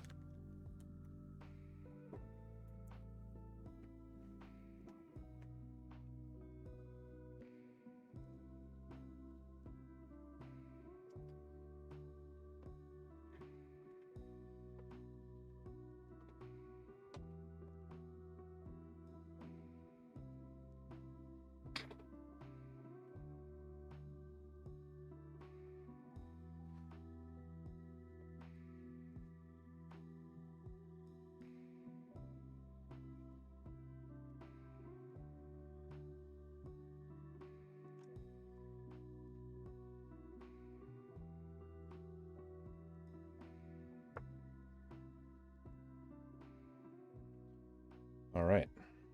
Oh, and I have to just plug this mic back in. Bear with me here, sorry.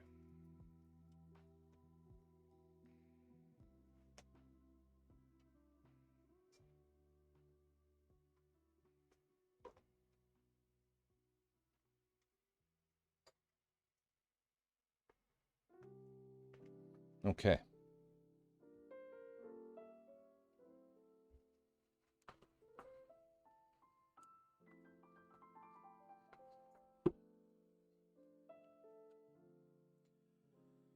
I'll get rid of this.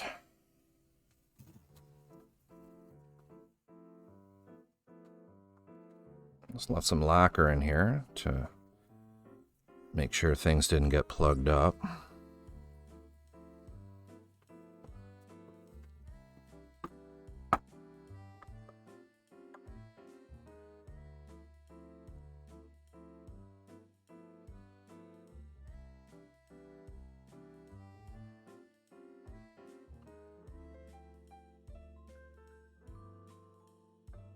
That's what I want. Got our Alclad gold.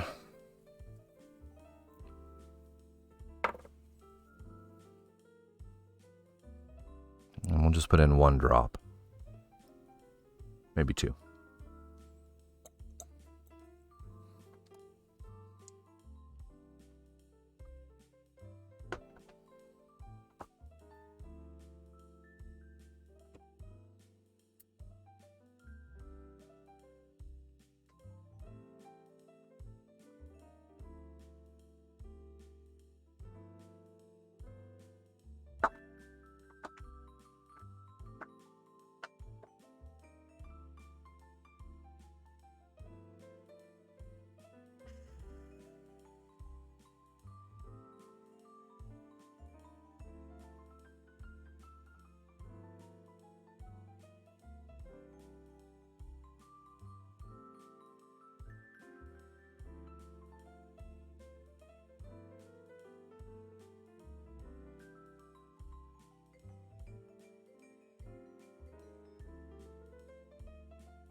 All right, and we'll just quickly take that tape off.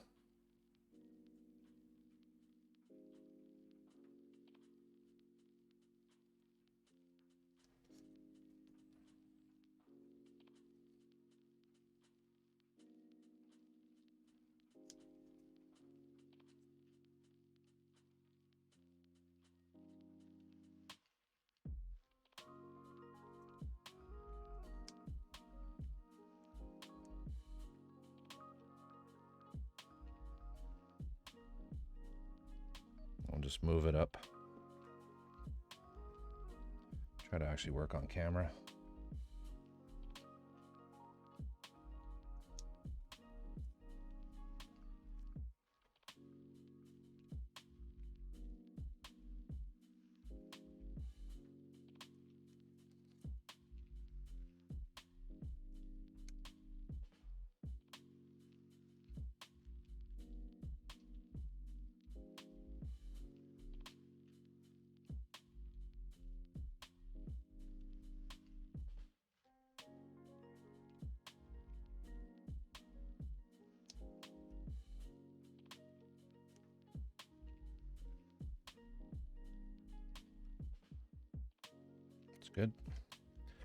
Get some more of it.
Get the end bits on. I'll just reuse some of this.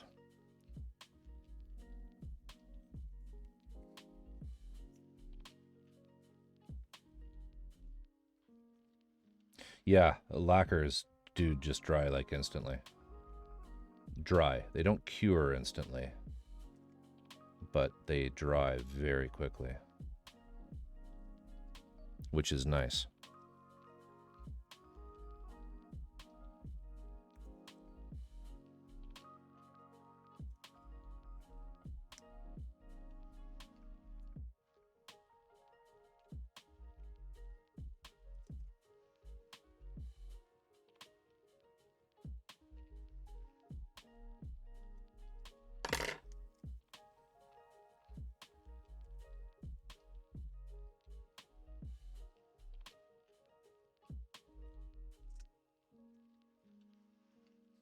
One more piece. One more? No, two more.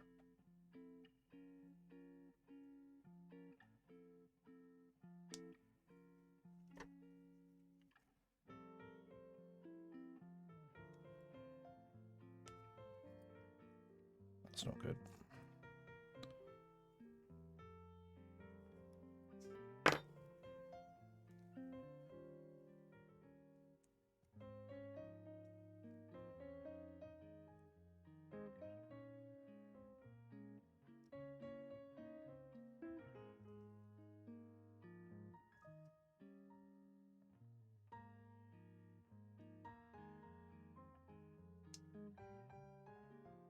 There.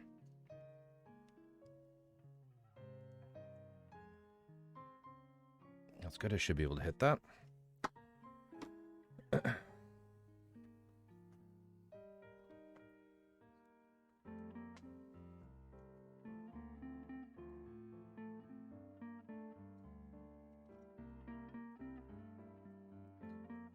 Out of paint.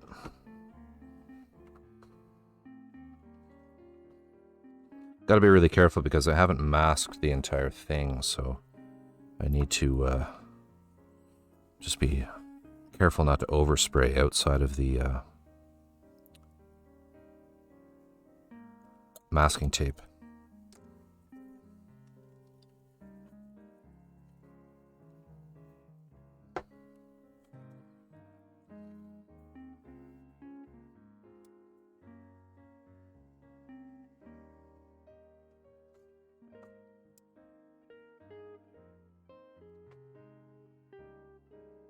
Etchy, thanks so much. You have yourself a lovely evening. Sweet dreams. Sleep well. And thank you for your support.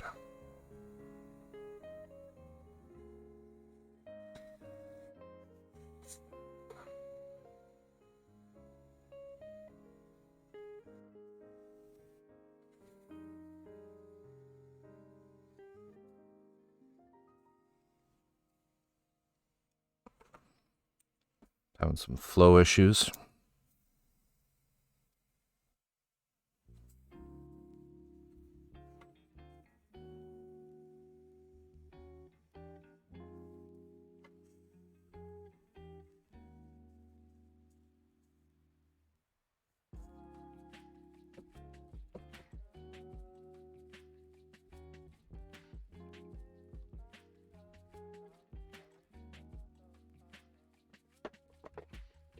Okay.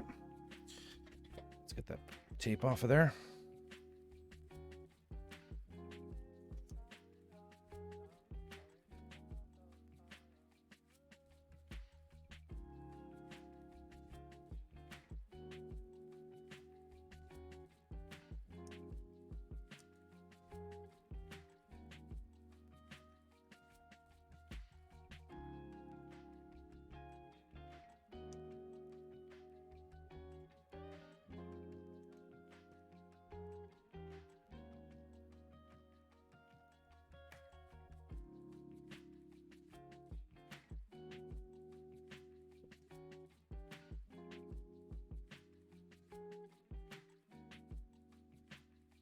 There.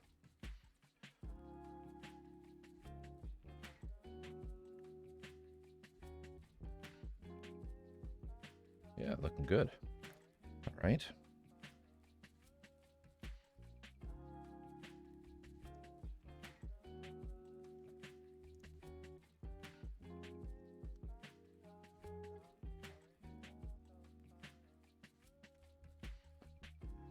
So let's just work on this side.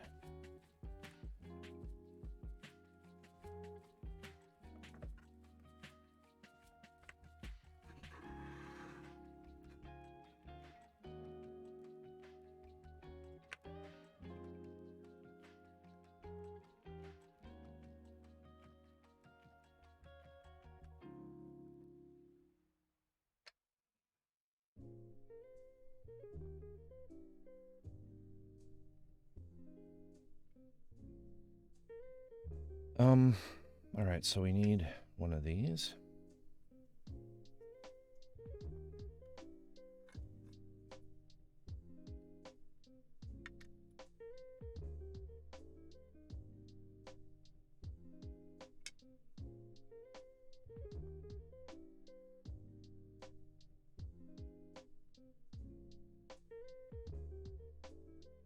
Let's try the other one.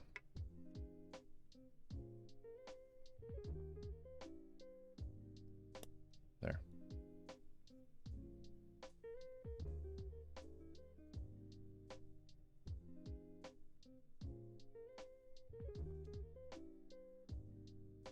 Now, I don't think I'll glue that in just yet.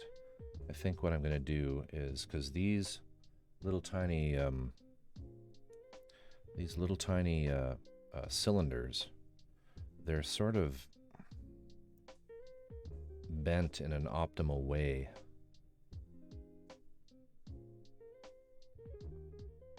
Oh, that's not bad.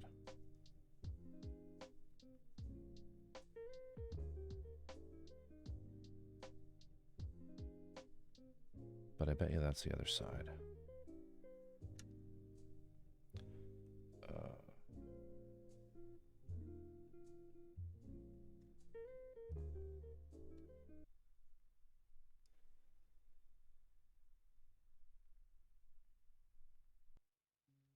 No.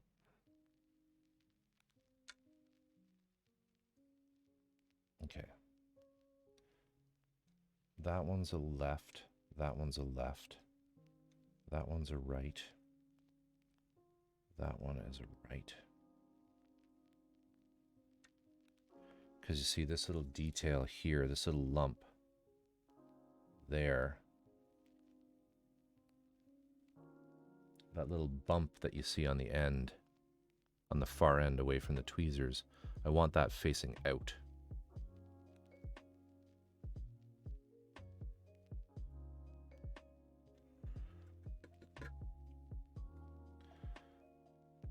So the real question is, which of these goes with which? I think those...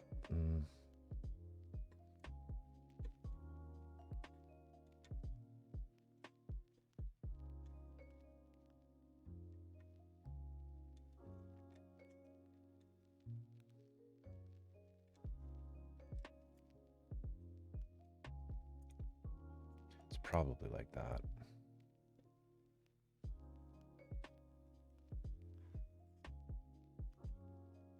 I'm just looking, these two sort of little end teats, for lack of a better word, have to go into two tiny little holes, these two nubs, and they're sort of, these ones are oriented this way and these ones are oriented this way. So just trying to figure out which is best.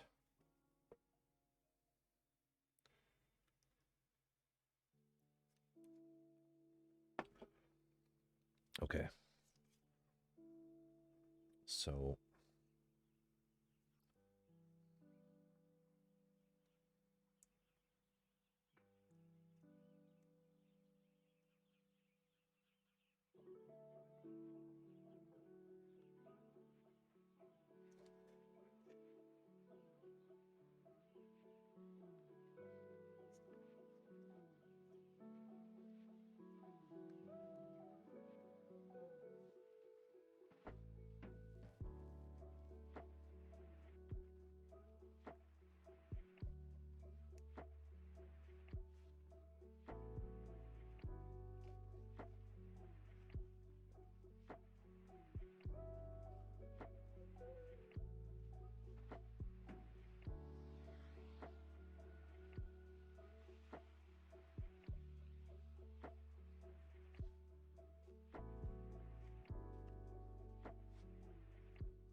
doesn't quite fit, but I think what I can do is on this longer one I can just sand that down a little bit.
Yeah, I think I'll be able to get it in.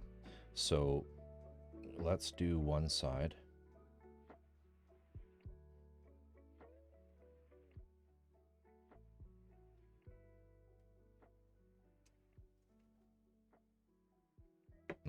No, this is no good though. Hold everything. I need to replace that.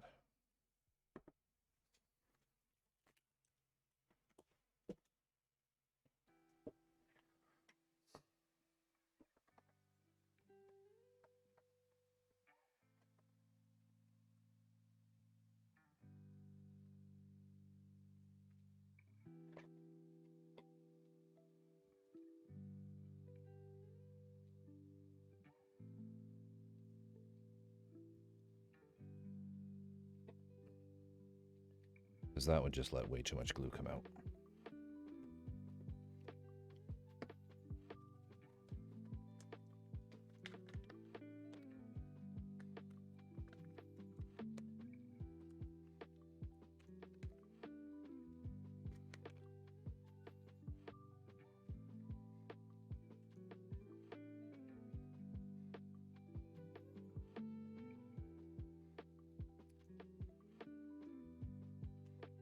As far as glue is concerned, I use 5-minute epoxy on anything structural. So when I get to the point where I'm gluing these two pieces together, I'll use 5-minute epoxy. This piece will be 5-minute epoxy. Anything that is just window dressing, like these little bits, you know, the back plate armor, the front plate armor, that's all just cyanoacrylate. It has to be, kind of, because it doesn't, pardon me, it doesn't,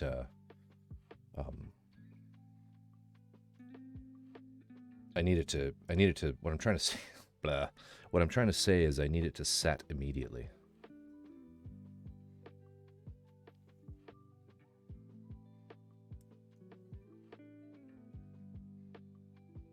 Okay, so we're gonna just put a little bit in there.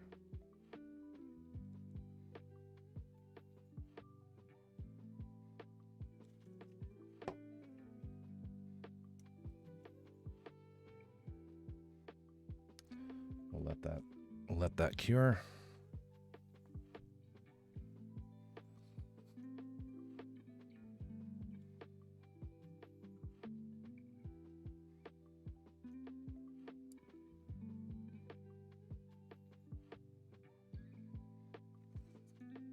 A little bit in here.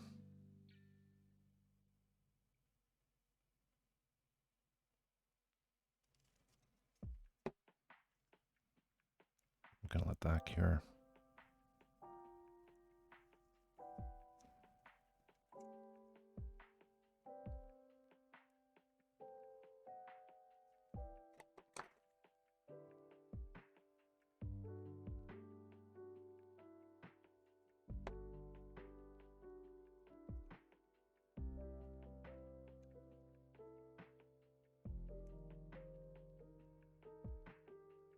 Get going on the other side right away.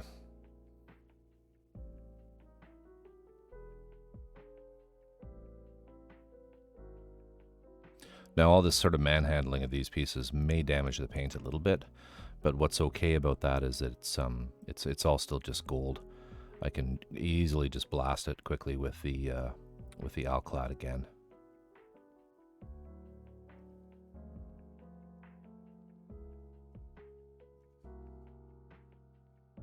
It looks okay though.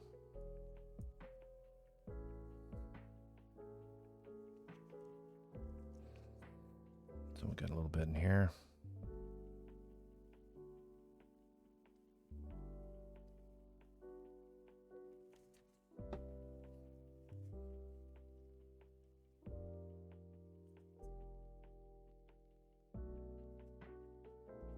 See if I can seat that. I think I got it in. Perfect.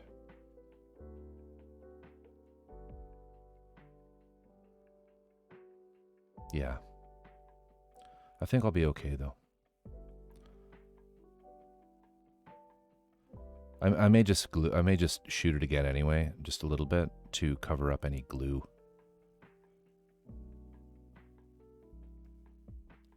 Yeah, there.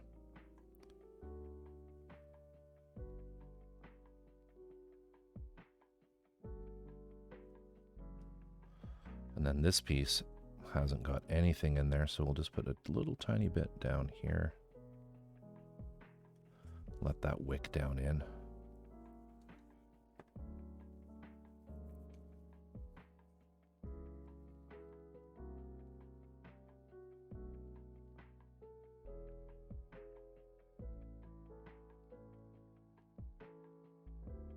Of course, I just realized something. I did a silly there. Let me just get that out. Yeah, that was dumb.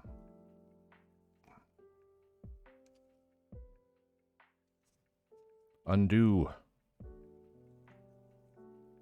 If we can't, I forgot to glue the main joint. Let me just think here. I could probably pop those.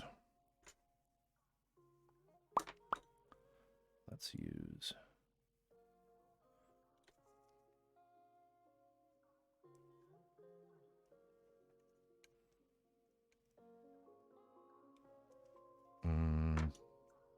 Well, maybe I don't need to.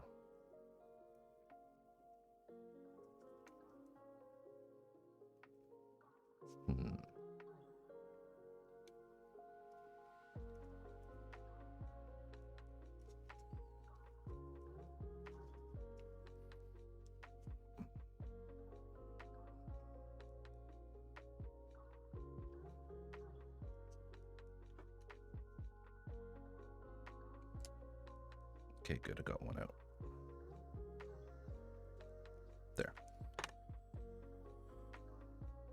So I just popped the top pieces out because that was a late night mistake, because I need to glue that.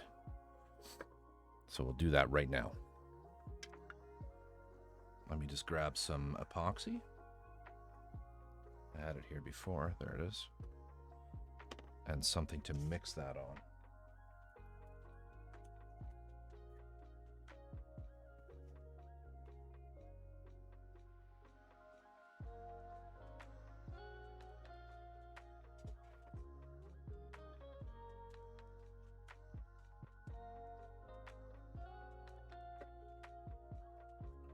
It was only a tiny, tiny little bit of glue, so if I had made a more serious joint, I just would have left it.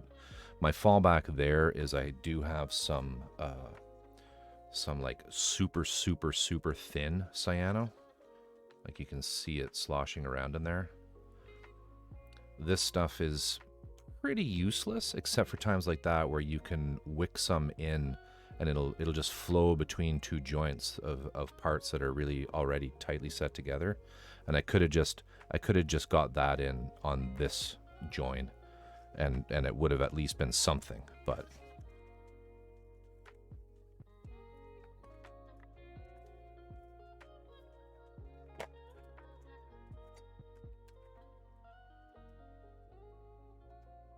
I am Corvus Oculum. I am a scale modeler. Mistakes will be made.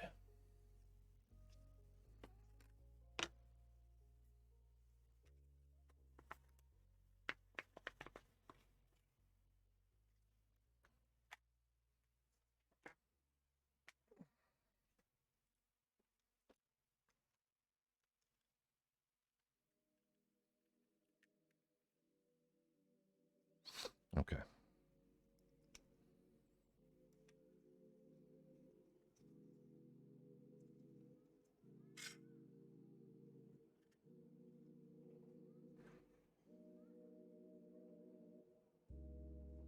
So just have a piece of plastic, and I'm going to just put a blob of one side of the epoxy on one end of it.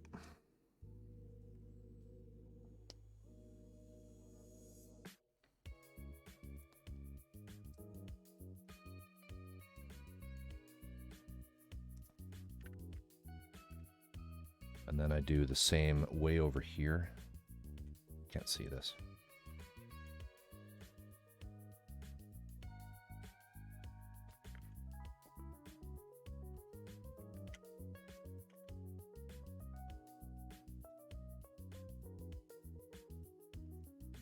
It's stuck.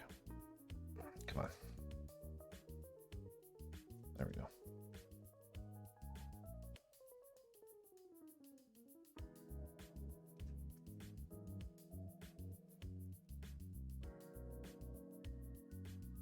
And I keep them away from each other.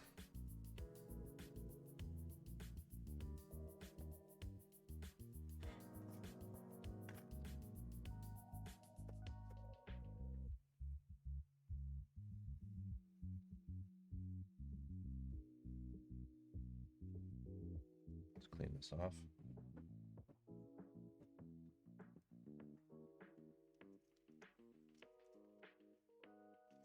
So with these tubes, I cut them because it never works well unless you're using a huge amount. It never works well. So for what I do, I cut this in half so I can use each syringe independently.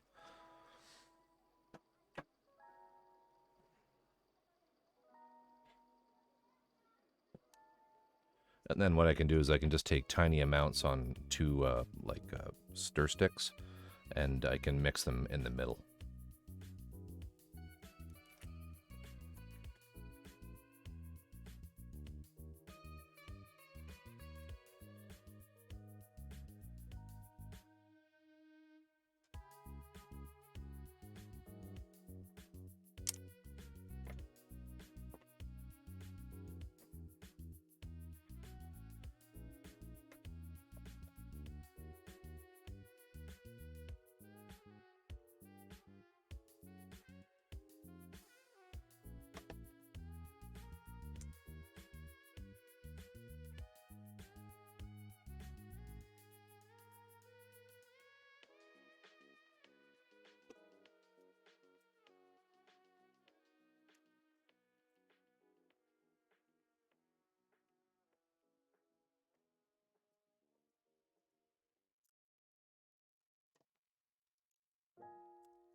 Okay.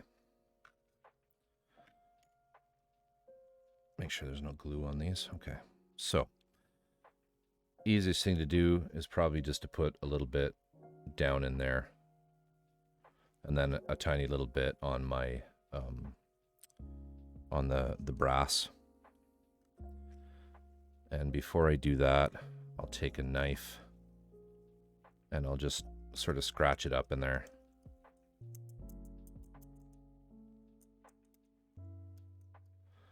To give it something to set into.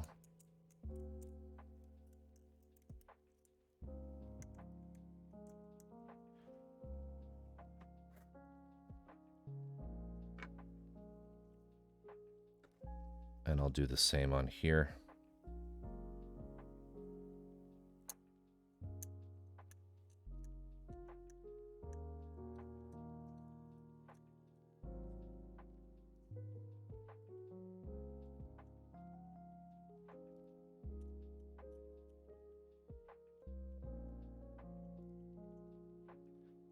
And the same on the brass itself.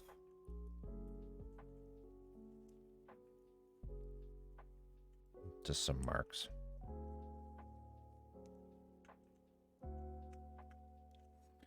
You don't need much. All right.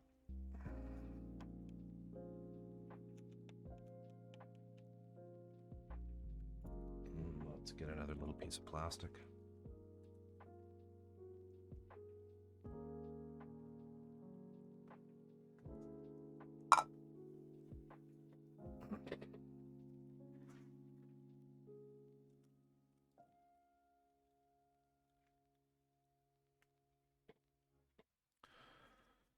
And we'll just take a little bit of this.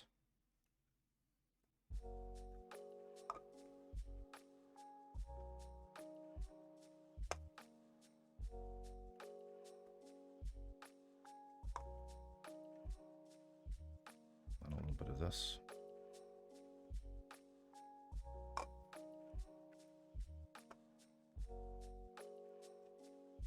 Looks about the same.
Just get it all in there.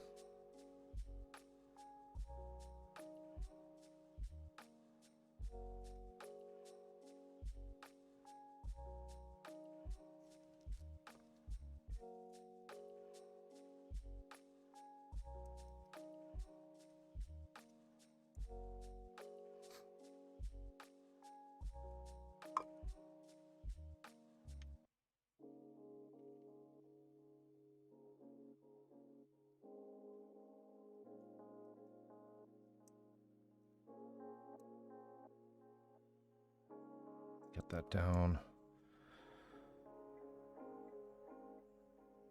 Feels good. We can redo these.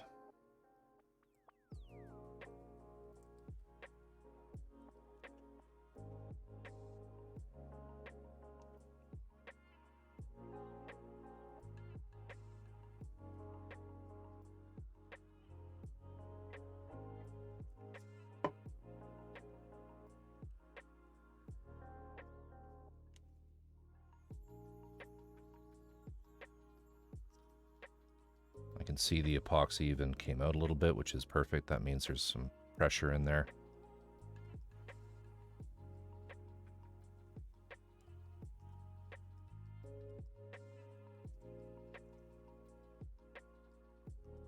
should have a good joint. So then the next piece is this.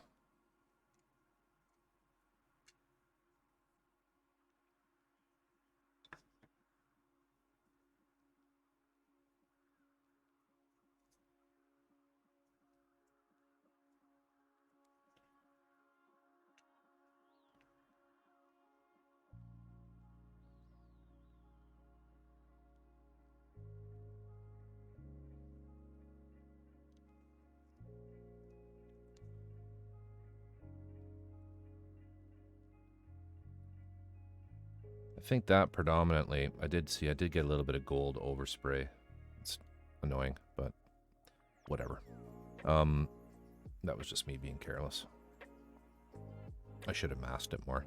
But what I can do is, I think with this, I'll just cyano it. I think I'll just put one there, one there.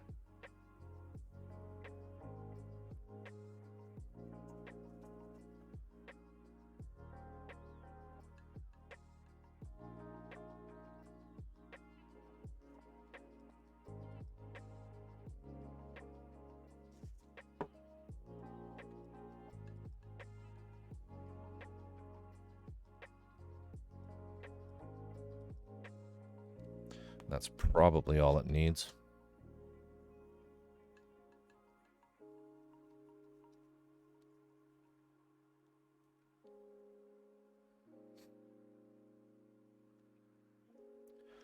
Let's just stick this back in here for now. Wrong way.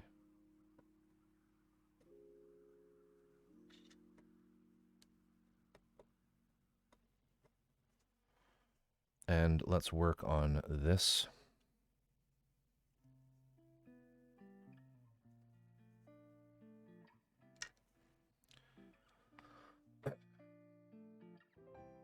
Let's get the rest of the gold done on this.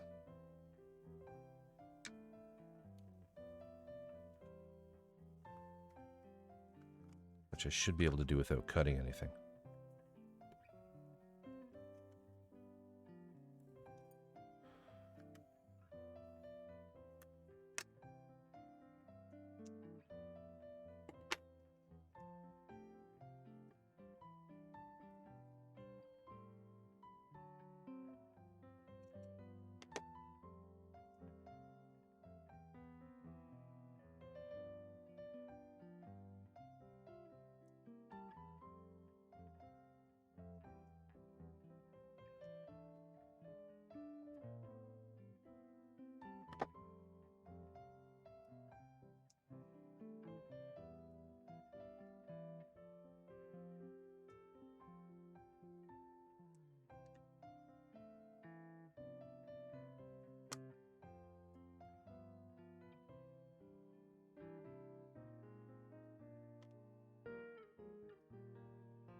quite in the right spot.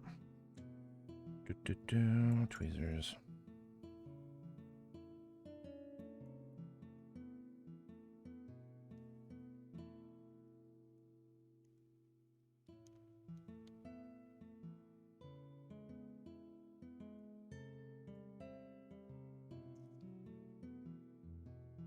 There.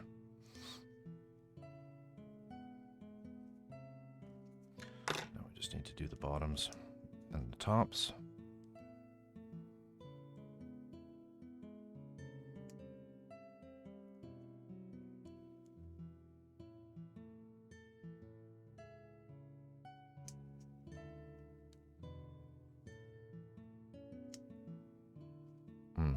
Not quite long enough.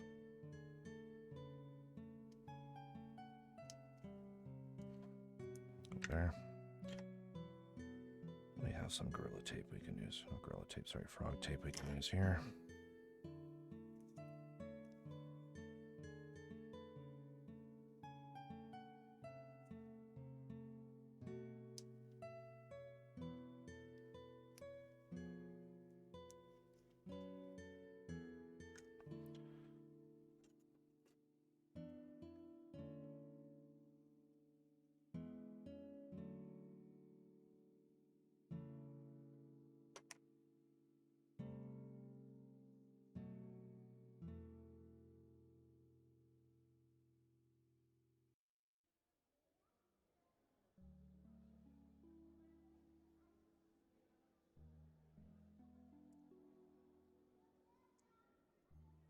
Oh, just get the other side.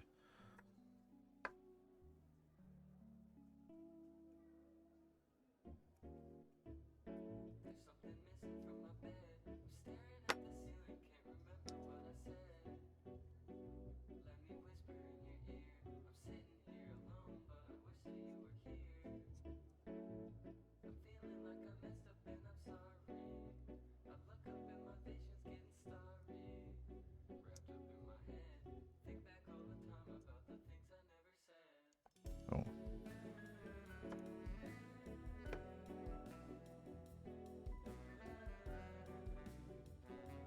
No.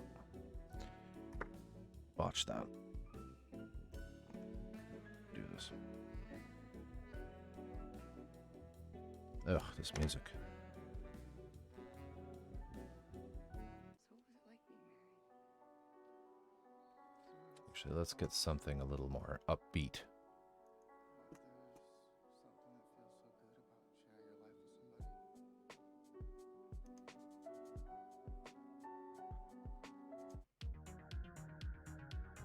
That's better.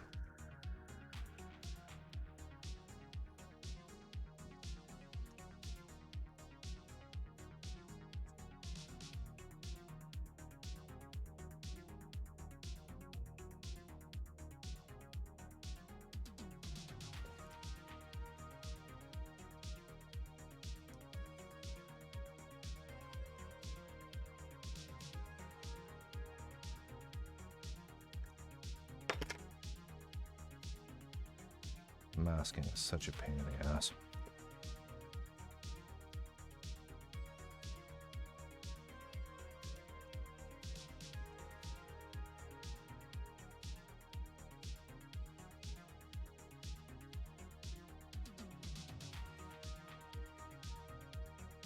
But I want to get this piece done and the thigh installed tonight. And then we'll probably call it quits. There. I just need a little tape in the middle there.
Sorry guys, just spilt something here. I need to wipe up quick.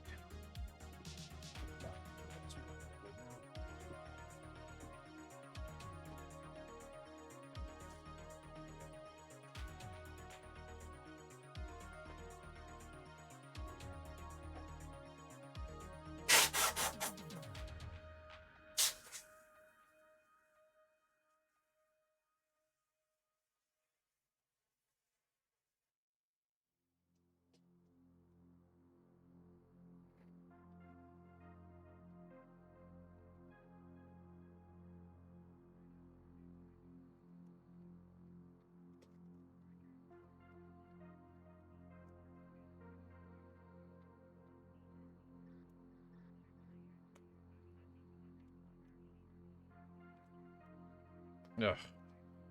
Putting a glove on after you've taken one off is so hard.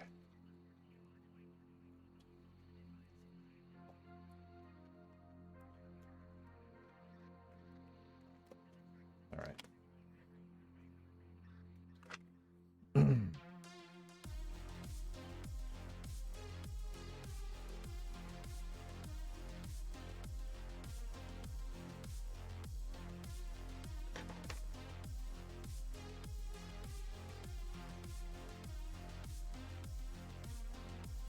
Okay, let's get this done.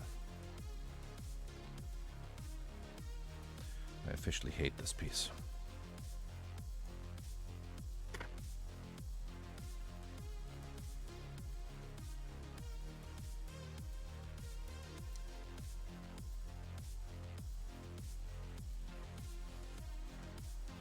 Okay.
And while we have the gold in there, I'm just gonna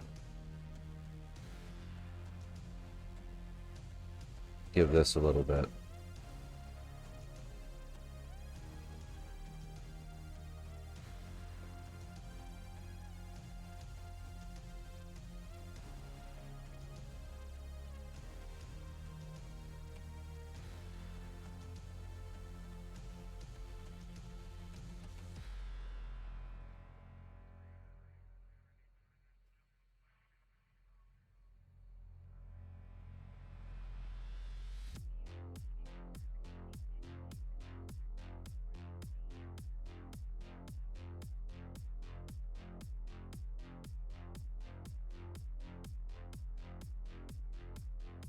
Don't think we'll need this again, so we'll just clean this out kind of properly.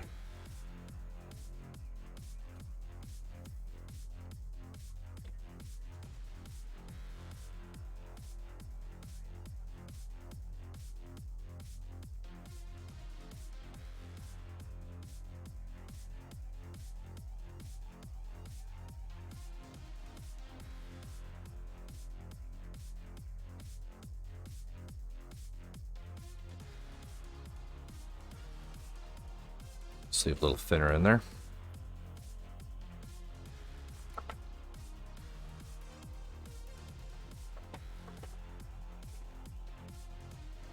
Yeah, that's official. I hate it.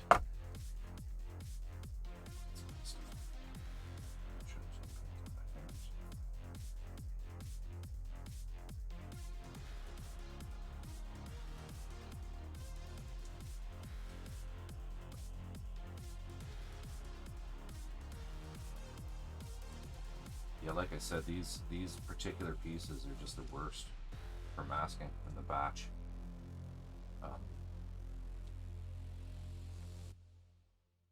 Everything else, from the looks of it, is going to be pretty, I mean, there'll be some complications, or complicated parts, I should say, but the other pieces don't have any of these really close together areas where I need super thin mask.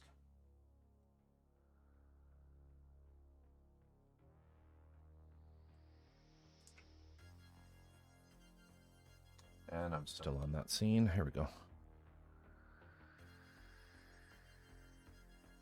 All right.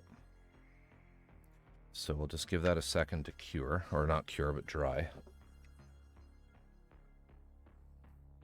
And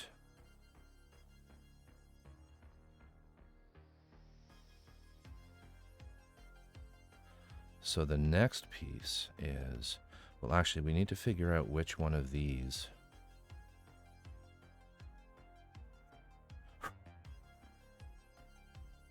Going to go on here. I don't think I'll paint this tonight. I don't think I'll do the gold. There's some triangle there is gold, and then these squares around there. But I'm gonna hold off on doing those this evening. Yeah, that's the right one.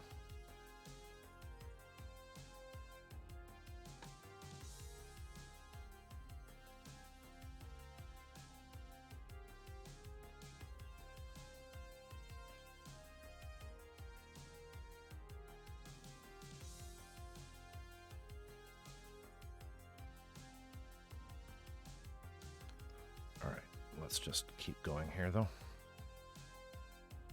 Yeah, it is. I'm happy so far. I want to get that piece on. That piece, actually, I don't even know if I'll glue tonight, because I think it'll hold on its own.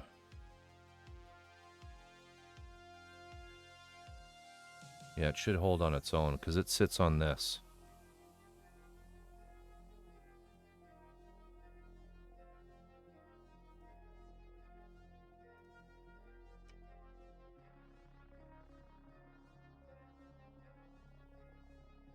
All right, let's keep going.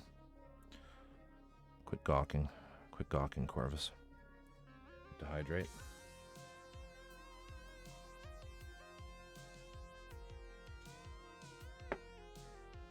All right. So,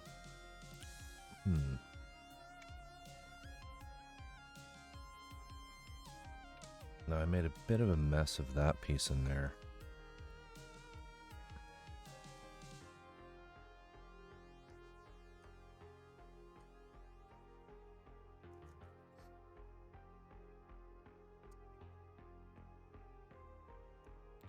Probably want to be careful here.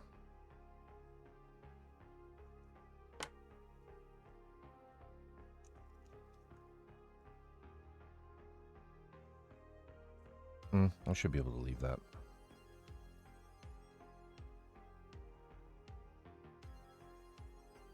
Yeah. Glue. Do this on camera.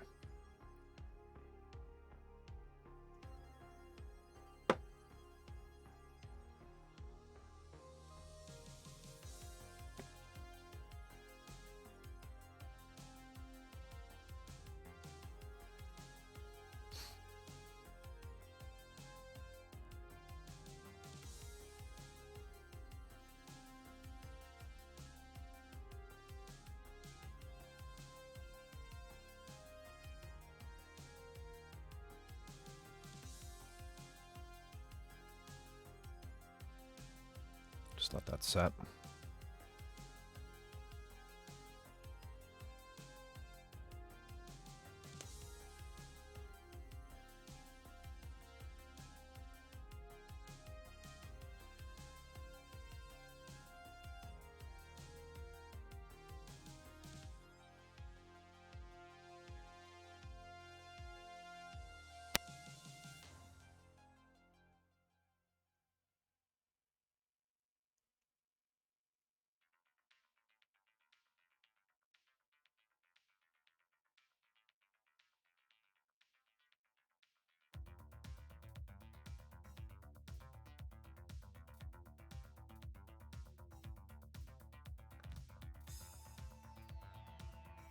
these two pieces.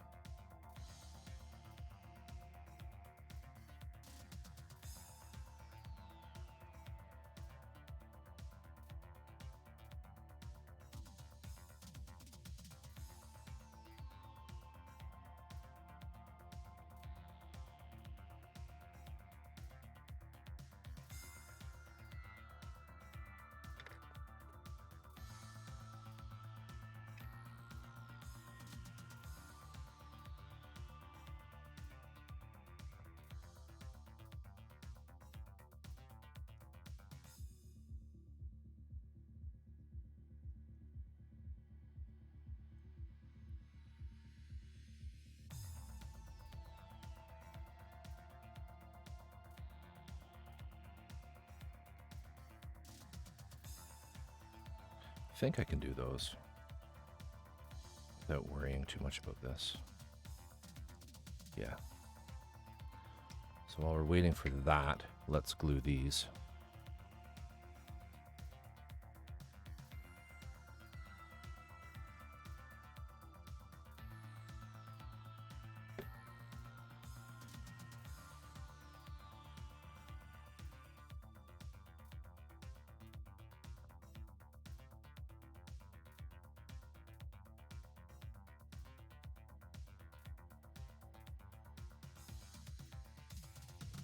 Drift, thanks for sticking around for so long. Always a pleasure. Always fun chatting with you. Have a great night. See you in the next time. Cheers.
Okay.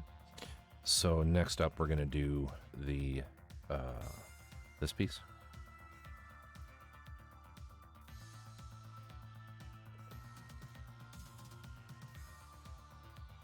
That is just not gluing down.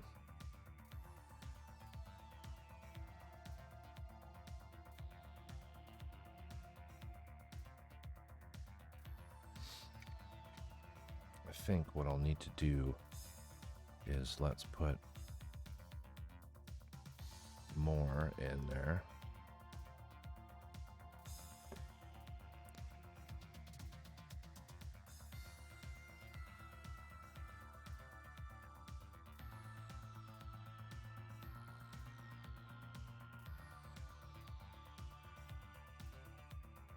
Actually, let's try this one.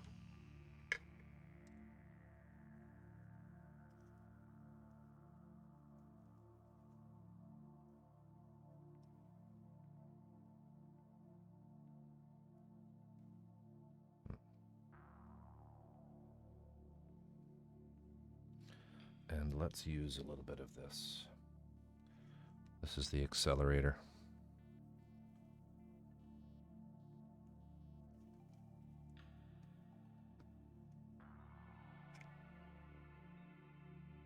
Which I'm concerned might activate the paint a bit.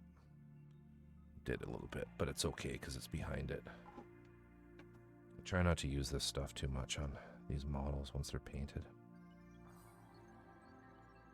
It's okay, we can fix that. Yeah, see, it activates the enamel. We'll just leave that. And I'll clean this one off.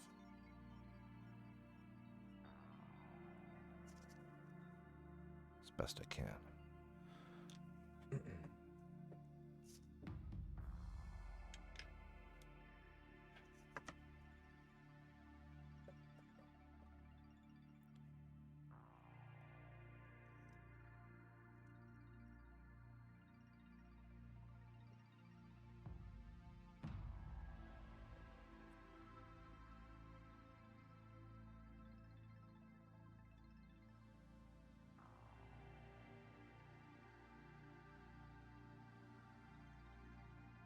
No, I didn't paint the back of that because I'm a dum-dum.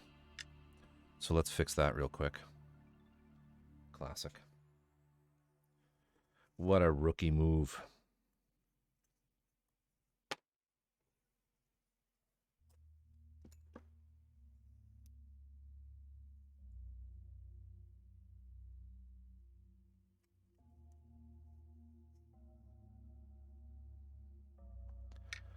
We should be able to do that pretty painlessly.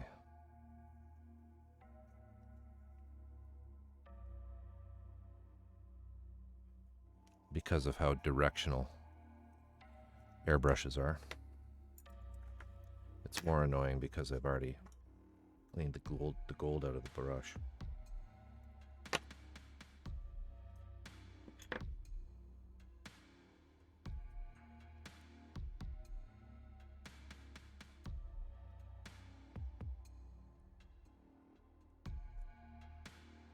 Yeah, it's so weird. I got the sides, but I didn't get the back.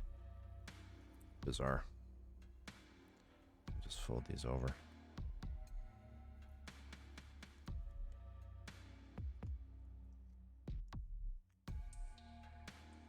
That should work.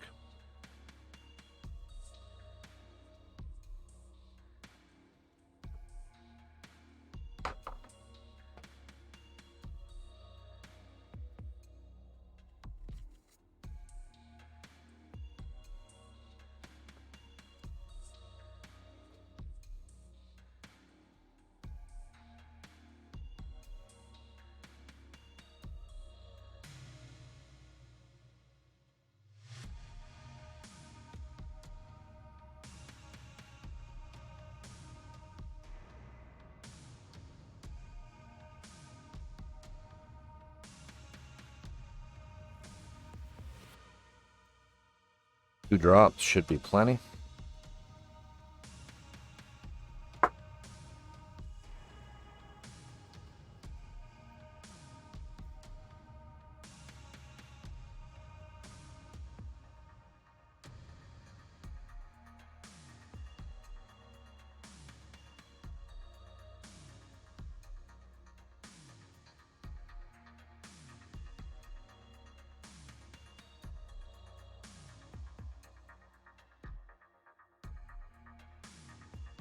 All we need.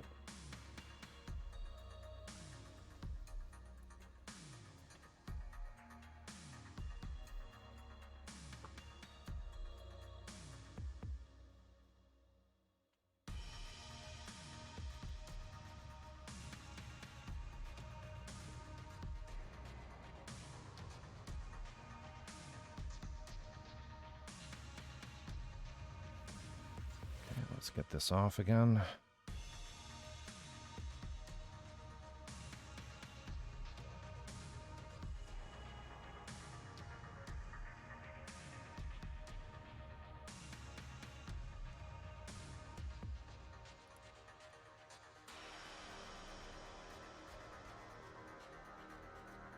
Better. We'll just give that a second to dry properly. So the next consideration is the... Oh, I didn't get them out, did I?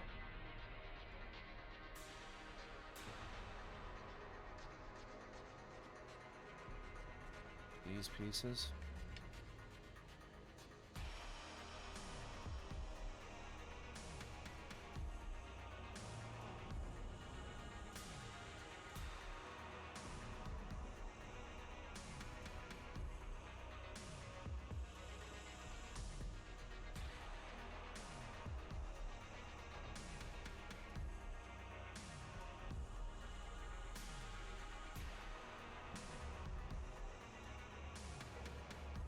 Oh, is that seriously not?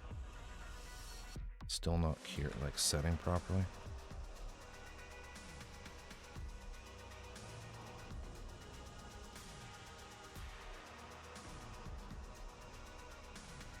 No, I think it's okay.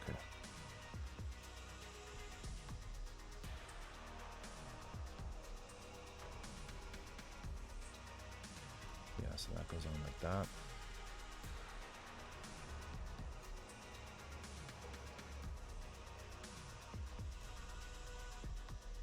We won't glue that one in quite yet, though.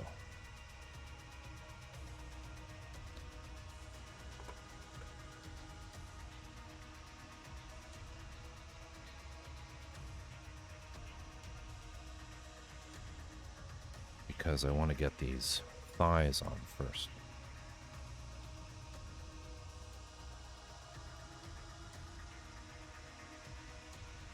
I'll figure out which one is which.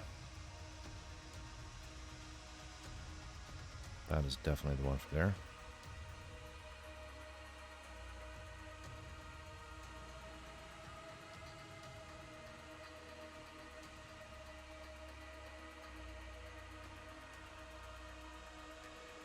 Yeah.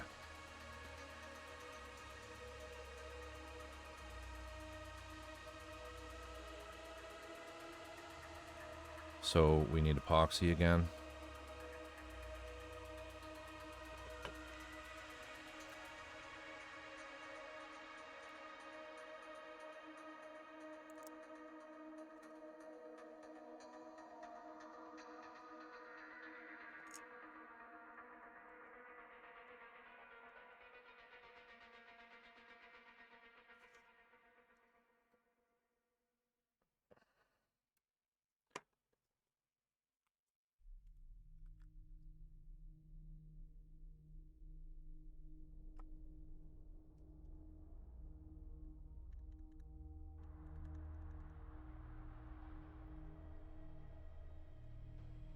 Geyser, how you doing?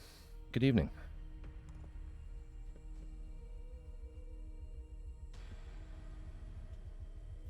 How are you tonight? Currently putting together a 5-Star Stories AUGE Machine Messiah.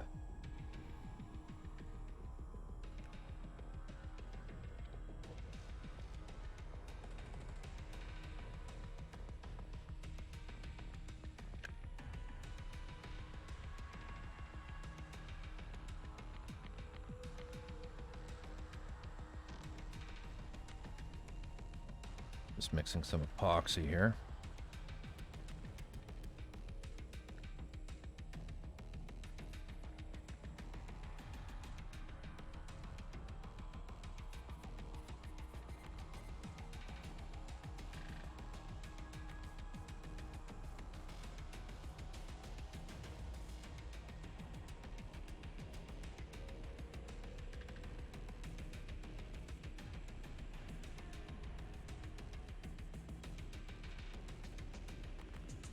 So we've been building its leg, its left leg.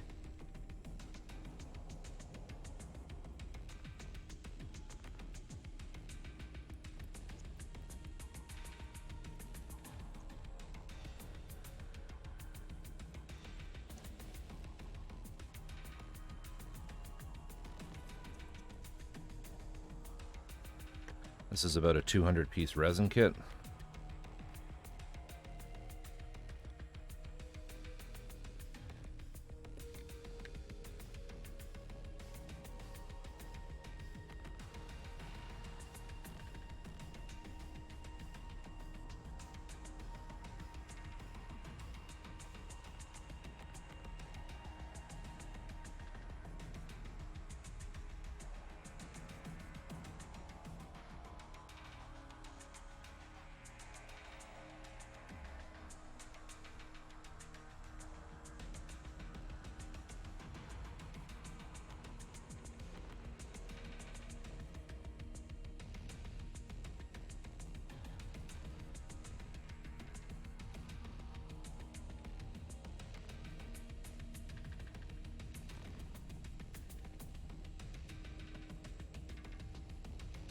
that on and in place, and then just step away for a few minutes.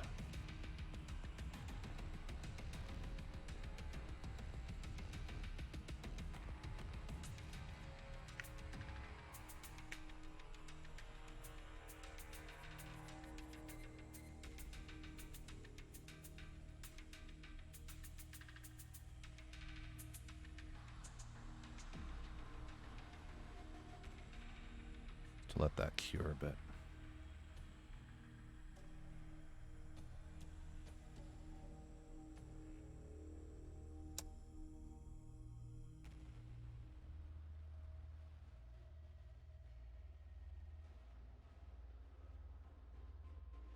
Then while that's doing its thing, we can get that piece in. Actually, we should have done that first.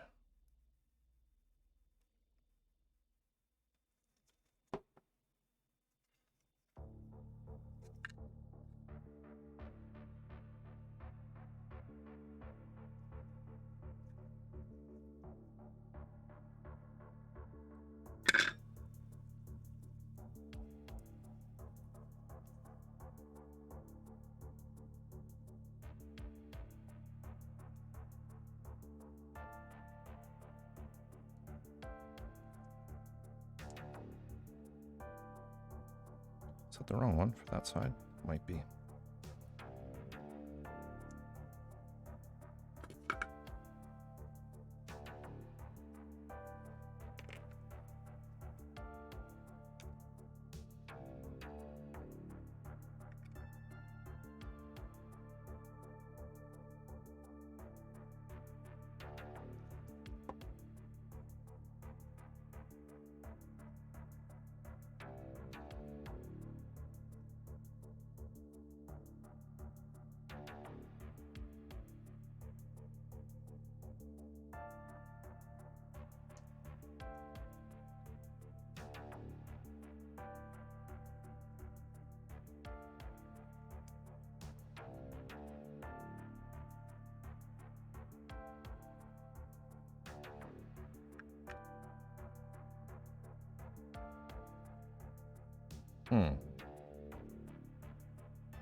That's better. Just being stubborn.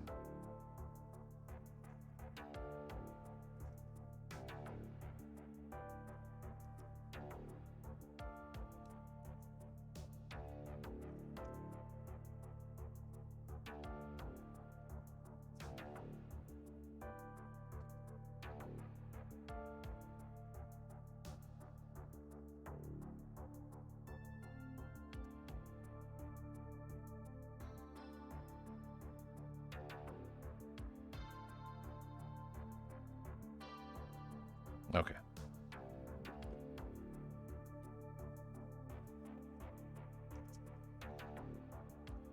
That's good.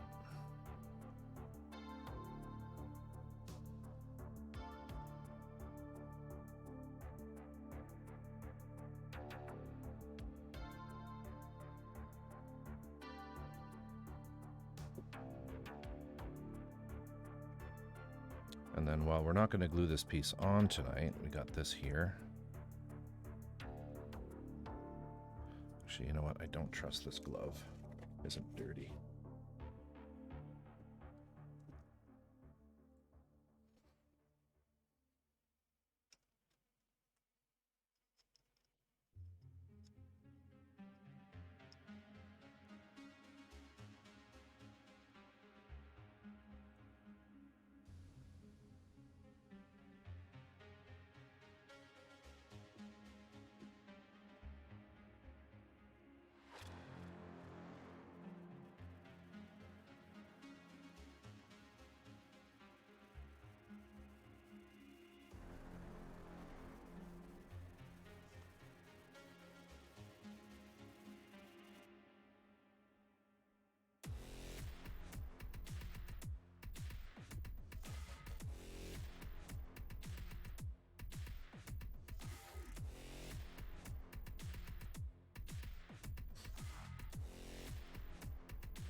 It's a dust magnet.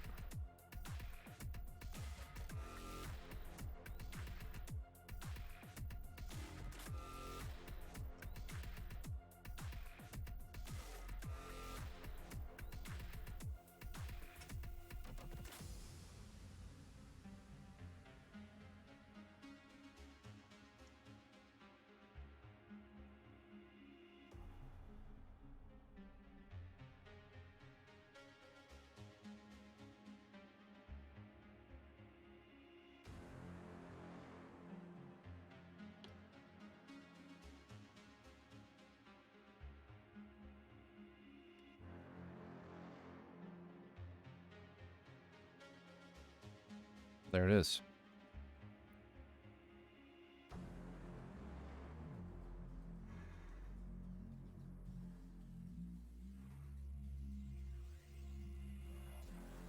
One leg almost finished. All right. That's it for me. I'm done. I am spent. I thought I'd get 2 done in classic Corvus Oculum style. 50%. All right.